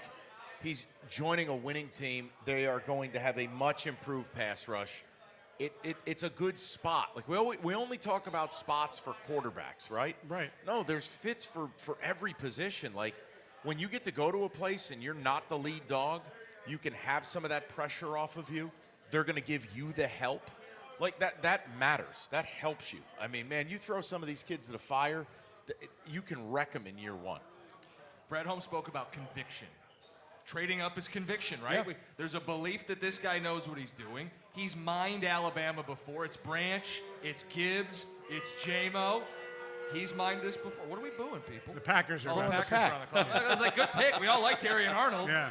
All right. Pick is in. Here's your guy, Mike. Here's your guy. 2024 NFL Draft. The Green Bay Packers and hosts for the 2025 NFL Draft select Jordan Morgan, tackle, Arizona. He's not going to haunt Yeah. Nope. Good player, but you know what? It fits the pack because all they do is pass protect, and that's exactly what this kid is. And Arizona with Bakari was Fafita, they done. throw it 50 times a game. Yeah. I mean, that's whatever. I don't care. It's not Cooper DeJean to haunt my nightmares. Right. We're fine. You know, you think we're going to look back at this and say, is Terry and Arnold one of those guys? How did the NFL let the Lions get this guy? You think they're going to look back and say that? Mark, what am I, Miss Cleo? I have no idea. Look into your crystal ball, Mike. What do you got in there? I couldn't tell. No, I just think you trust Brad Holmes. There's no one who's going to dog this pick. If Terry and Arnold ends up stinking, It happens. what am I going to say? Nothing. I mean, it made sense. It was a need. He's a good football player. And look, he fell a little bit. The only thing that would scare me is just the whole league. A lot of teams passed on. A lot of teams passed on Quinyon. You know, but relatively But this whole minor in draft my was world. so crazy because of Yeah. all the offensive players that went so early. Yeah. I mean, what was it, 14 in a row? But no, I don't have any. Look, I know the listeners probably got bored of me saying it. I wasn't going to have a big opinion about it, and I sure as hell wasn't going to get upset. You know, Brad Holmes is free agency. I'll quibble. I'll get involved. Right. But the draft, this dude with the high picks has earned the right and has to earn a little bit of blind faith because he has knocked them out of the park. Moonshots. So if they took a corner, no qualms. Do I still want an O-lineman in this draft? Yes. Sure. But I just don't think anybody reasonable could have a problem with that. Yeah, I think O-line to me is a big need just because it's the engine of this football team. Correct. Right. But you also got to be better on defense. And who's going to fault going up and getting the guy you really believe in to play day one immediately on defense? Because an offensive lineman isn't playing day one on this football team. They're Right. secure up front. That's but right. it does magnify tomorrow. Well, Guard, because you don't have a center. third-round pick now. So Right. this is really like, okay, when you don't have that. Now, they started this deal with 4 top 100 picks. They're going to end up with 2. But let's remember, 3. They turned the third-round pick into Carlton Davis. Correct. Now they have taken the another third-round pick and moved up to get Terry and Arnold. So it's going to be Arnold, Davis, and whatever you do tomorrow. If I asked you before the draft, I can get you a CB1, a CB2, plus whatever bonus. Would you take that? Absolutely. I don't think a Lion fan that's sober, I would say that's none of these people, but it would just, you would take it 100 times out of 100. Yes. So that's how I have to look at it, and you just roll with it. Right, and you hope it works because, as we know, nothing is ever perfect in the National Football League draft. Tampa Bay's on the clock. Pick will be in. We'll have that coming up next. It's 97.1.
from Buffalo Wild Wings downtown Detroit. This is the 2024 NFL Draft Show.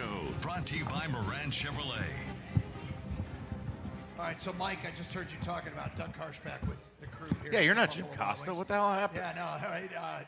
Again, another line change. Well, Costa's got to get up soon. So Respect. think about the secondary now with Terrion Arnold, Carlton Davis, Amik Robertson, Emmanuel Mosley.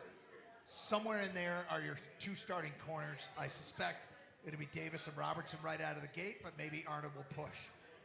You've got Kirby Joseph and Afatu Melifamu, along with Brian Branch. We will talk about that a little bit more. Let's get the Buccaneers pick at 26. With the 26th pick in the 2024 NFL Draft, the Tampa Bay Buccaneers select Graham Barton, center Duke. Okay. Makes sense. He's a dude. Yep. Well, with that said, guys. That's the number one Raz for offensive linemen, by the way. There you go. Elite Raz. This secondary, how good they're going to be, I'm not sure. I feel pretty confident that they're going to be better than they were last year. If you're middle of the pack, that's all. Just league average, you go to the Super Bowl last year. That's it. If you have a top 5 offense and a league average defense, you can go to the Super Bowl. If you don't have a ball bounce off your face mask, you go to the Super There Bowl. were several Yes. unfortunate moments, but yes, the Vildor experience, that was tough. Plus, there was a flag on the play. I think they were going to pop him for a PI if it didn't bounce off his dome. But Right. yes, your point, mate, well taken. Yep. You don't need to be elite in both. I don't believe it anymore. And their offense could be a monolith. You know, none of us even considered Terrion Arnold as a possibility for Detroit. And it wasn't because you know, he wasn't a guy we would have loved. It's that in the last 24 hours, I've seen 3 different mocks There's your that problem. had him going in the top 10. I was going to say the Mark, same thing. I got to send you to rehab for mocks. You got to stop. The mocks don't. Stop mocking me, Mike. Right, they don't mean bupkis, Mark. No. They are. All it is Mel Kiper's hairspray. You got to let go. They don't represent what these teams actually No, I hear you, think. but best available list too, Mike. Top Top 10. But yeah, but that's also from a mock. That's yes. The mocks, with the purpose they serve for the public, is to give the guys who aren't the geeks who watched every college football game names so they can just do a little research and Holy figure hell. out. But the Cardinals. Cardinals, quick. Cardinals have made their pick. Let's go to the podium.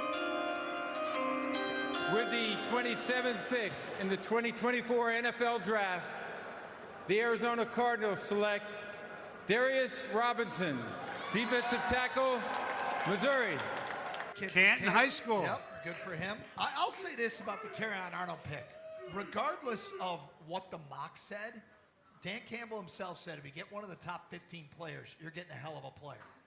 The Lions aren't trading up for a player that they don't think is one of the top 15 players. They did not expect, or at least have to be happy with getting him where they got him. And in defense of Mark, your point is well taken. It was more.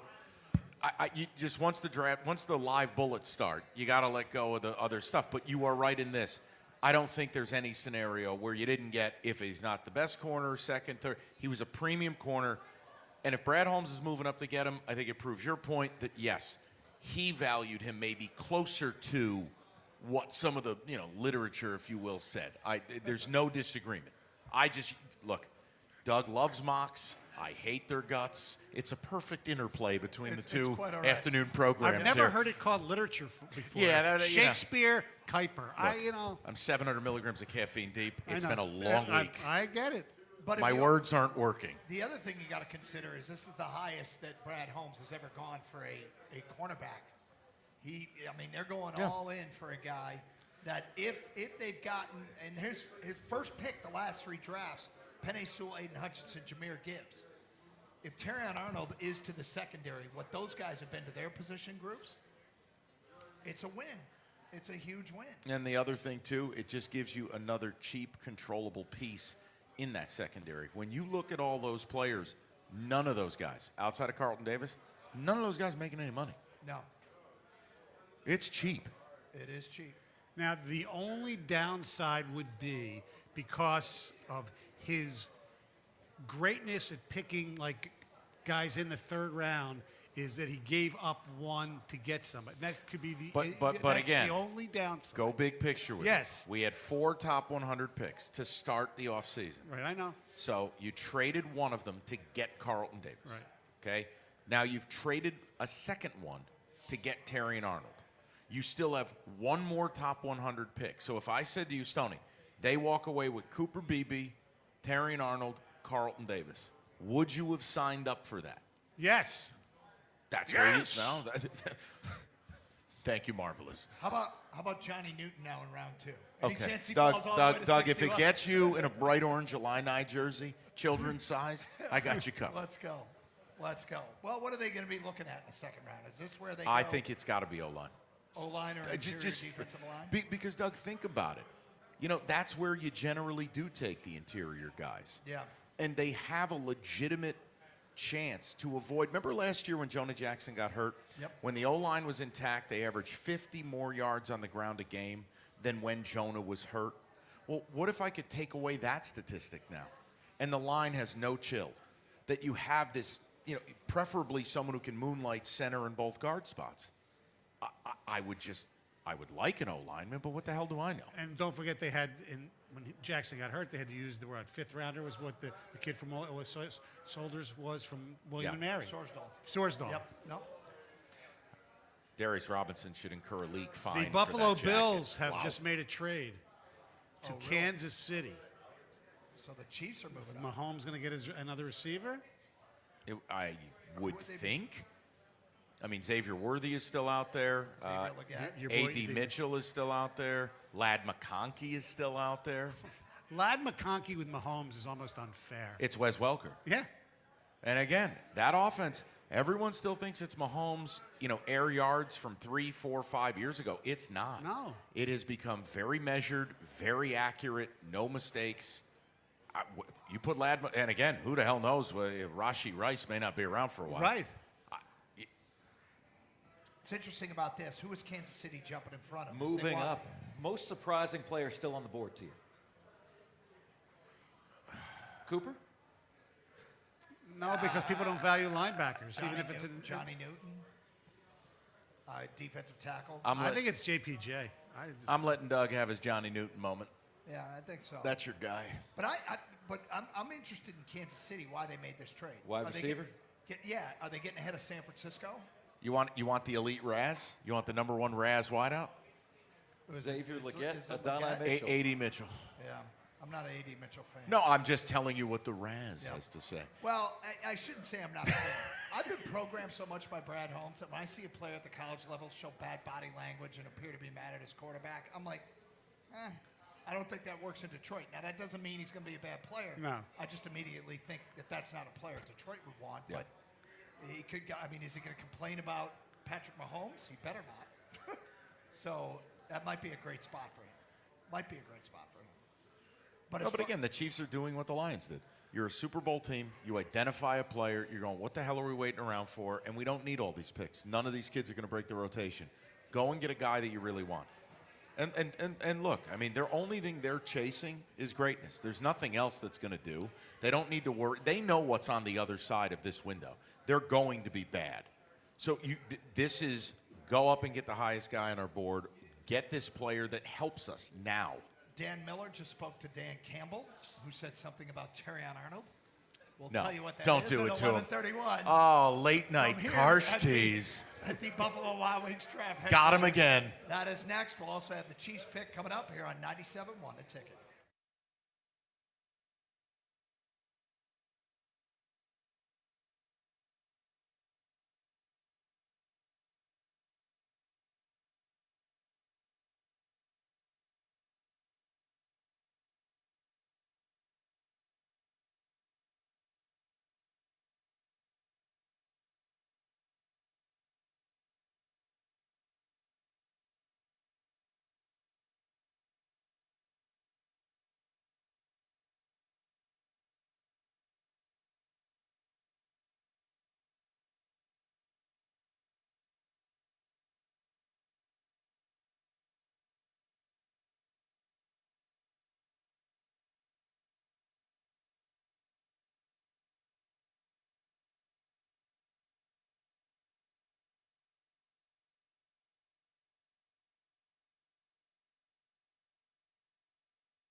Fly live. from Buffalo Wild Wings downtown Detroit. This is the 2024 NFL Draft Show. Brought to you by Moran Chevrolet.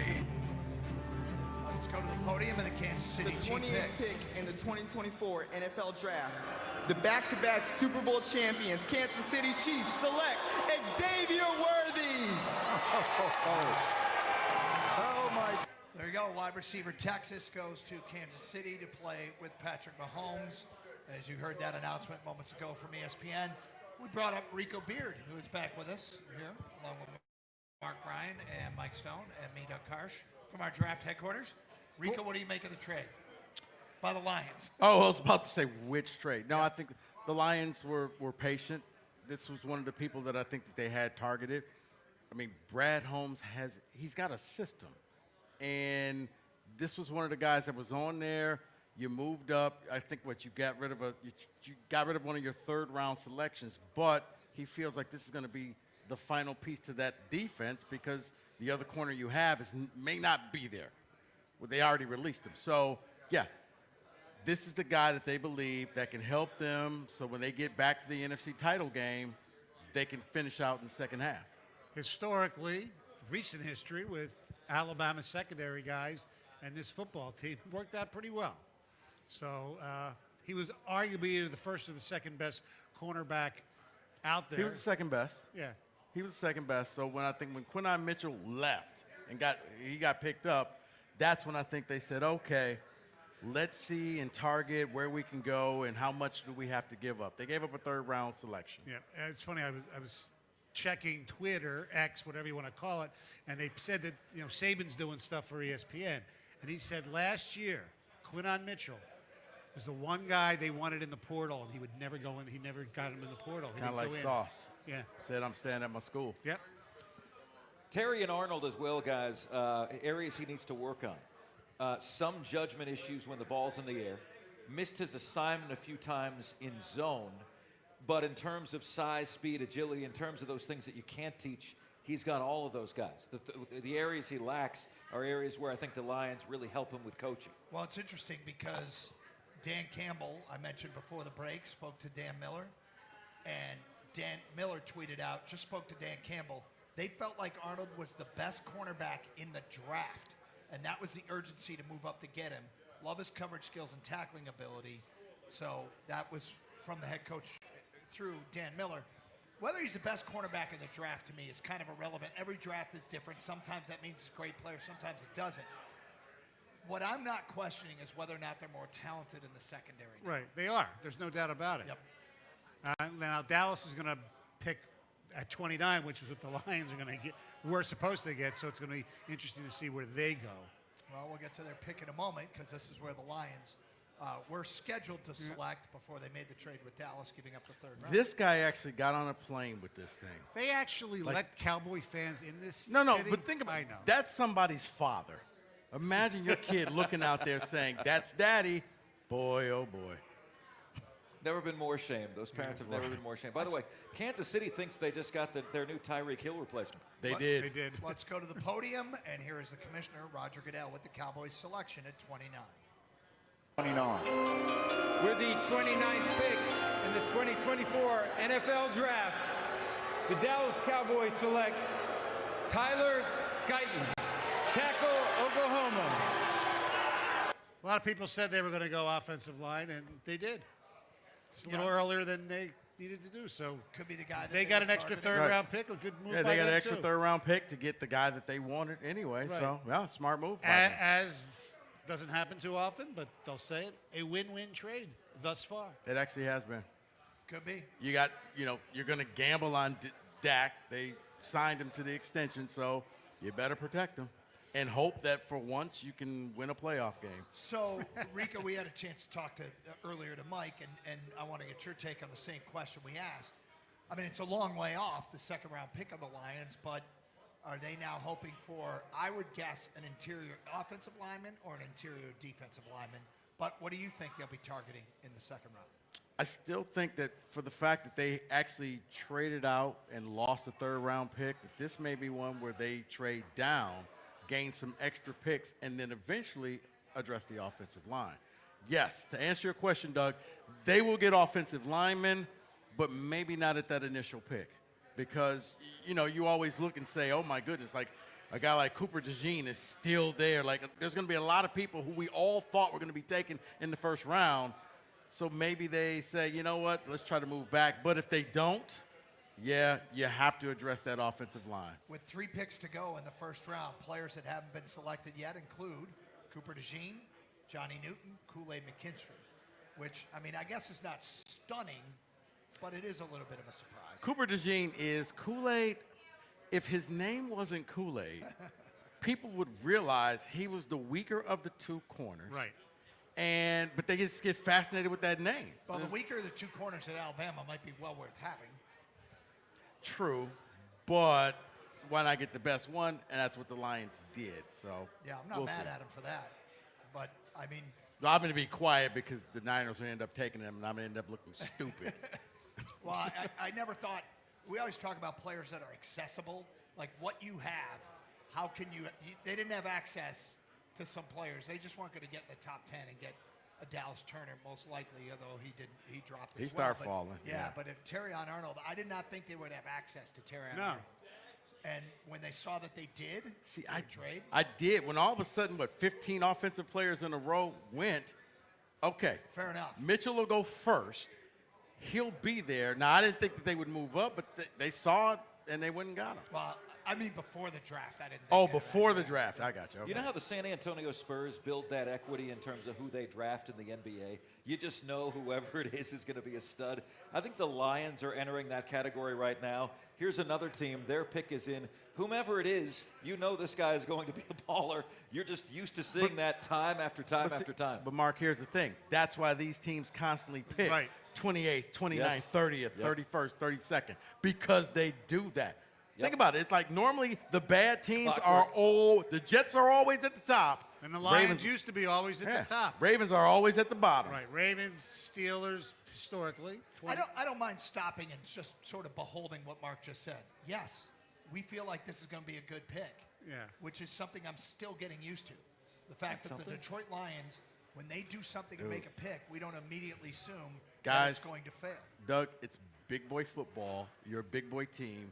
And this is going to happen. It's all new, though, Rico. Like, this is all brand new. Okay, it was new last year. It shouldn't be new anymore. It's still new to me. Oh, come on. I'm getting used to it. It's a long drought, man. Took some getting over. But, yeah, we await Baltimore's pick at 30. Who out there is, you look at the player and you say, oh, my God, that's a Raven. Is it one of the offensive linemen? Probably I would think. I'm thinking the D tackle from Illinois. Newton. Oh, Newton. Yeah, I'm thinking Jerjon Newton's going to be their pick here, and because it's the Ravens making the pick, although they lost one of their chief scouts, Ortiz, to the Chargers, I still expect that they will get this right because they usually do. The Ravens on the clock, the pick is in. Commissioner making his way to the podium. We'll have their pick momentarily, and then wrapping up the first round. As we are getting right down to the nitty-gritty of this thing, let's hear from the commissioner, Roger Goodell.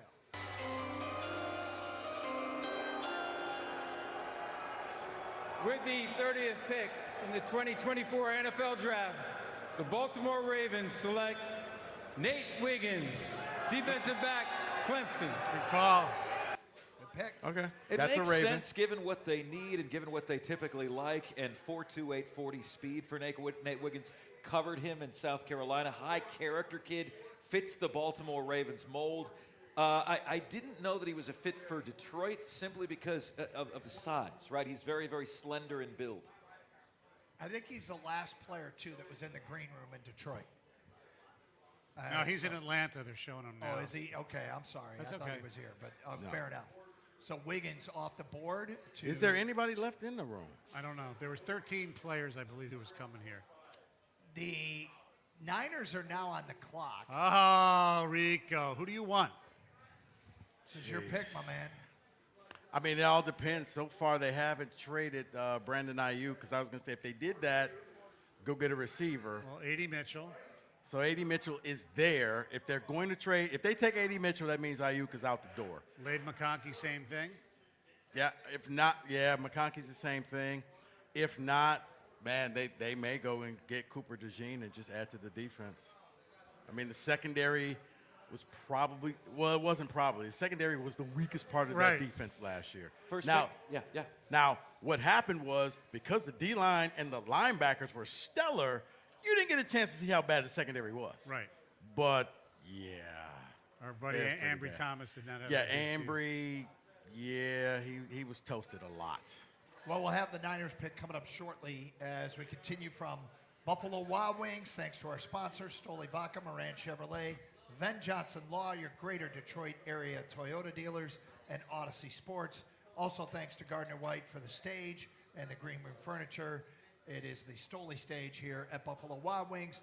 Niners pick, and then we'll be on to the final pick of round one, which belongs to the Buffalo Bills after their trade with Kansas City.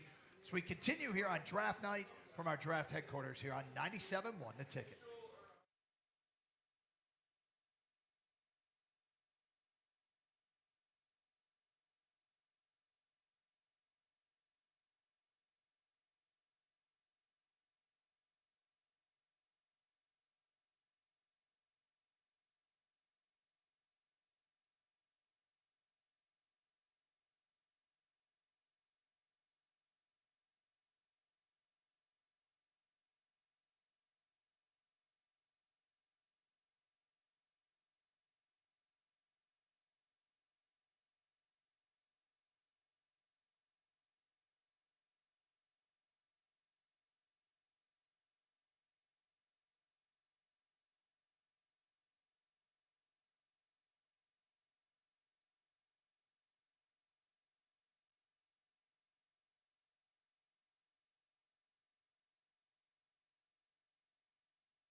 Downtown Detroit. This is the 2024 NFL Draft Show. Brought to you by Moran Chevrolet. Wrapping it up from here at Buffalo Wild Wings. Yep, the Detroit Lions, an aggressive move today, moving up and getting Terrion Arnold, the cornerback from Alabama. What Dan Campbell said was the highest rated corner they had going into this draft. They got to be thrilled over there at Allen Park. Meanwhile, we await the 49ers pick here. Rico's team. Yep, Rico. Who do you want? Who do you want? Who do you want this pick to be? I want it to be Cooper DeJean. I mean, he fits. You need the secondary help. That's the weakest part of this defense. So that's what I'm hoping for. It almost makes too much sense, doesn't it? Yeah. Well, sometimes you worry when something makes as much sense as this. I'll say this. The other thing is the wide receiver because what they're going to do Well, with Ayuk. now, like I said, now, if they take a wide receiver, it means Ayuk is out the door. If they take Cooper DeJean, that means that John Lynch thinks he's going to be able to re-sign him. Well, the commissioner's approaching the podium. Let's go to Roger Goodell with the Niners pick at 31. With the 31st pick in the 2024 NFL Draft, the San Francisco 49ers select Ricky Pearsall, wide receiver, So what does Florida. that tell you? That tells you he's gone, but let me tell you a little bit about Ricky Pearsall. Mr. Gator. Insane ball skills, one-handed catch ability, some of the best catches I've ever seen. The only reason he didn't go in the first is because he was never able to He be a did go true, in the look at that first. catch. I mean, the only reason he wasn't projected to go in the Oh. first is because he was never able to be a true number one given the Gators' lack of passing proficiency. An absolute baller, was not supposed to go till the second round. This tells you a lot about what's going on with Ayuk, though. Yeah, this tells me that Ayuk is gone. So you're not going to re-sign him. He's not going to get that second deal. They were trying to get a first-round selection for him, but, you could wish for a lot of things in life. Doesn't mean you're going to get him. So does he end up getting moved for a second-day selection? Do you think they move? I Ayuk? think so, yeah. Give your team more capital. All right, so last pick now. Buffalo's on the clock. They moved down from the trade they made with Kansas City when the Chiefs moved up for Xavier Worthy. They have to go wide receiver, don't they? I mean, they lost Diggs. They got like nobody. I believe we have a trade. I believe I'm seeing that the Carolina Panthers have moved up for this pick. I can tell you who it is. I'm going to give you a guess, Doug. Give me a guess on who it is. He's got it on Twitter. Yes, no, I don't have it on Twitter. ESPN. The Carolina Panthers promised Xavier Legette that if he was there with the first pick in the second round, he would be their selection. Doesn't mean they're not lying to him, but they did promise, and I think they were concerned knowing Buffalo needs a wide receiver. My guess is it would be Xavier Legette, but who knows? We'll see if they were truthful. Am I to assume here that Buffalo literally said you can have him and we'll take your first pick on day 2? They just flip-flop. Well, here we go. That's it. Carolina gets a pick at 32. Buffalo gets a pick at 33. Buffalo gets an extra 5th rounder. Carolina's gets an extra 6th rounder. So Buffalo's 6th rounder becomes a 5th rounder. That's what they got back for flipping one one pick. spot. Right. And if it's for a player they didn't want anyway, why wouldn't you do it? See, I'm confused of why Buffalo's not taking a wide receiver, but then again, there's other wide receivers still out there, so. Well, they'll probably take the wide receiver tomorrow. Right, I'm just saying, it's like Buffalo keeps moving back. It's like, do you not realize that your window is closing to ever make the Super Bowl? I'm going to wrap up some of our talk tonight with something that I don't think happens tomorrow with the Detroit Lions, but I hope it happens Saturday.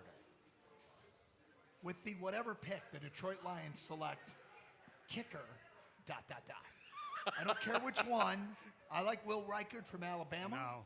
But I want to see them take a kicker Some on people, day 3. You're making some Stony people, sick over here. Some people say you don't draft running backs in the first round. I say you never draft kickers. Who are you guys hot and heavy for in round number 2? I would hope one of those interior offensive linemen falls to him, but I think that's wishful thinking. I'd probably have to look and see who's all left over, and try to pick to see, okay, you probably can go here. But I think just an offensive lineman, whether it's a center or a guard, that's probably where the Lions are going to go. You can read Mark Ryan's second-round mock draft tomorrow, probably, No, though. I've learned that it's not very valued around these parts. But I love Braden Fisk, Florida State. He's one of the top 10 players still on the board. Yeah. Most surprising guy still available for me is A.D. Mitchell from Texas. Yep. Shocked he's Transfer still from there. Georgia. Talented player. I don't think he's a Detroit Lion, but that doesn't mean it won't work somewhere else. I mean, they could the Lions be looking at, I mean, you start thinking about who you want to draft. Keon Coleman, who you want to drop. Keon Coleman dropping would be awesome for them. For the Lions? Yeah. No, it wouldn't. No. You don't think so? No, He it doesn't. would not. He doesn't. He would block. not. Yeah, he wouldn't. He is. No. I like the physical skills. I mean, you get into the I second like the round. physical skills, but when the play is not for him, you know the play is not for him. How about Marshawn Nealon, the edge rusher, edge rusher out of from Western Michigan? People love him. I haven't obviously seen him play too Now, much. I'm still a Braden Fisk guy. If That'd be he's your there, man, that would be an awesome pickup for them. In the second round. Absolute disruptor in the middle there, only falling because he doesn't have the measurables teams look for in terms What's of his length. Raz? I don't have the numbers in front of me.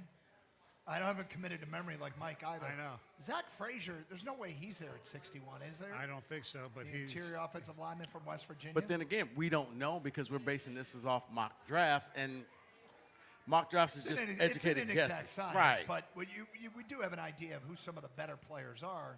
Let me ask you this, because you obviously follow it closer than I do, even though I'm a fan, and John would know better.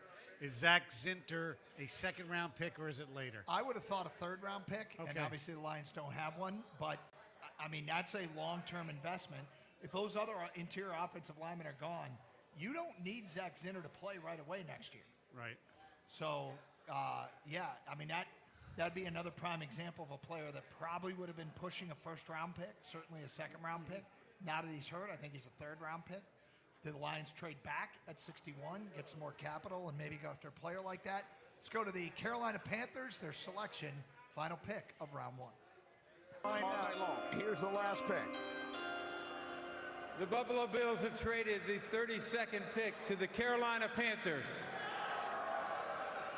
With the 32nd pick in the 2024 NFL Draft, the Carolina Panthers select Xavier Legette, wide receiver. Oh, he butchered that name. South Shame Carolina. on you. You can't do that. You get paid $40 million a year. You can't even say Seriously? the kid's name. It's the best moment of his life. Xavier Legette. Legette, it's a first-round pick. Oh, my gosh, I can't Well, handle at least he this didn't get drafted during a Taco Bell commercial. So. You know, it was that again, much like Minnesota, let the cat out of the bag with their J.J. McCarthy interest. Xavier Legette was going on podcasts saying, the Panthers have told me if I'm there, I'm not going to get past them. That's what dumb teams do, right? It's what dumb teams do. It was pretty clear this is the direction they were going, but Carolina gets a heck of a player. Well, the thing is, but most of the time, when they promise you something, doesn't mean it's going to actually happen. Yeah. Promises mean nothing. You can't eat promises. Right. You know how many people sat in the green room for a long time because they were promised something? So, yeah. But no, now you got, now Bryce has some help, and maybe their offense won't be as putrid. It'll just be awful. So it'll be interesting to see if anybody moves up now to get that first pick on day 2, which now belongs to the Buffalo Bills. Does Buffalo want to play this game? I don't know. I can't figure this out. Unless they really like Mitchell. Their window's closed. They get like Lab. I mean, because right now, I guess they're just trying to get as many picks as possible for the rebuild because they keep trading. I mean, yeah, when New England used to do it, they had Tom Brady. Right. You are, my opinion, you're not even the best team in your own division anymore. You're a wild card team, and you keep trading down. Maybe Cooper DeJean available. Cooper AD DeJean's Mitchell available. You could argue they're, especially if Rodgers is healthy, you could argue they're worse than the Jets. Yeah. I mean, it used to be, it was them in Kansas City. They're not in that category No, anymore. because right now it's Miami's the best team in the division, and I would say if Rodgers is healthy, the Jets, Buffalo, and then New England. Got a quick hypothetical for you guys. Okay. Braden Fisk, Kool-Aid McKinstry are both there when the Lions pick. Who do you take? Fisk in a second. Yeah, you don't need Kool-Aid because you got Arnold. I know, but it would be nice to put that whole secondary together. I mean, it'd be Then pretty, what? Then pretty what impressive.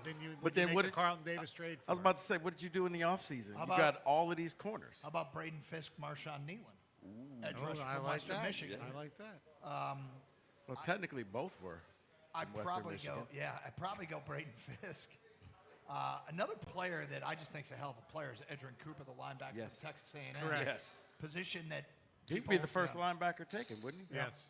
I mean, we still haven't had a running back go. They're going to push the record for the longest a draft has gone without Dude, a this running is not a back. great running back class. It is not a great running back class. So, hey, look, gentlemen, great work tonight. And of course, Absolutely. we'll be back at it tomorrow. We are the lake crew. Speak We're for the ones yourself. that stayed. Yeah, right. We're the ones that stayed the latest.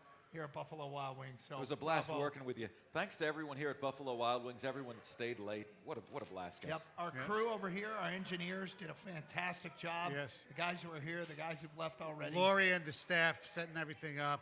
Love you guys. Lori's a rock star. She's got it. I don't know what she's putting away right there, but it looks tasty. Lori's celebrating made it through the day. Also, thanks to our sponsors, of course, Buffalo Wild Wings here in downtown Detroit, Stoli Vodka, we're on the Stoli stage, Moran Chevrolet, Ven Johnson Law, your greater Detroit area Toyota dealers, Odyssey Sports, and Gardner White for building this. And Jimmy Powers. Yes, the Scotty Hey, what about Bowman, me? the Scotty Bowman of the team. Doing a great job, There you along go. with Debbie Kenyon What a in blast. charge, and our whole sales staff. So, had a great time here at Buffalo Yes. Wild Wings. Roberto, Can't wait. way to go. Roberto made it through the not Roberto. day. So we'll talk to you tomorrow. I'll be on the air at 10 a.m. Gentlemen, we got Tiger baseball tomorrow afternoon. I know. Oh, Rico, you guys got a short show. How about a nice, long 15-inning game? Go enjoy the Tigers. Hey, we got Pat Caputo next. Keep talking draft. So stick with us here on 97.1 The Ticket. Good night.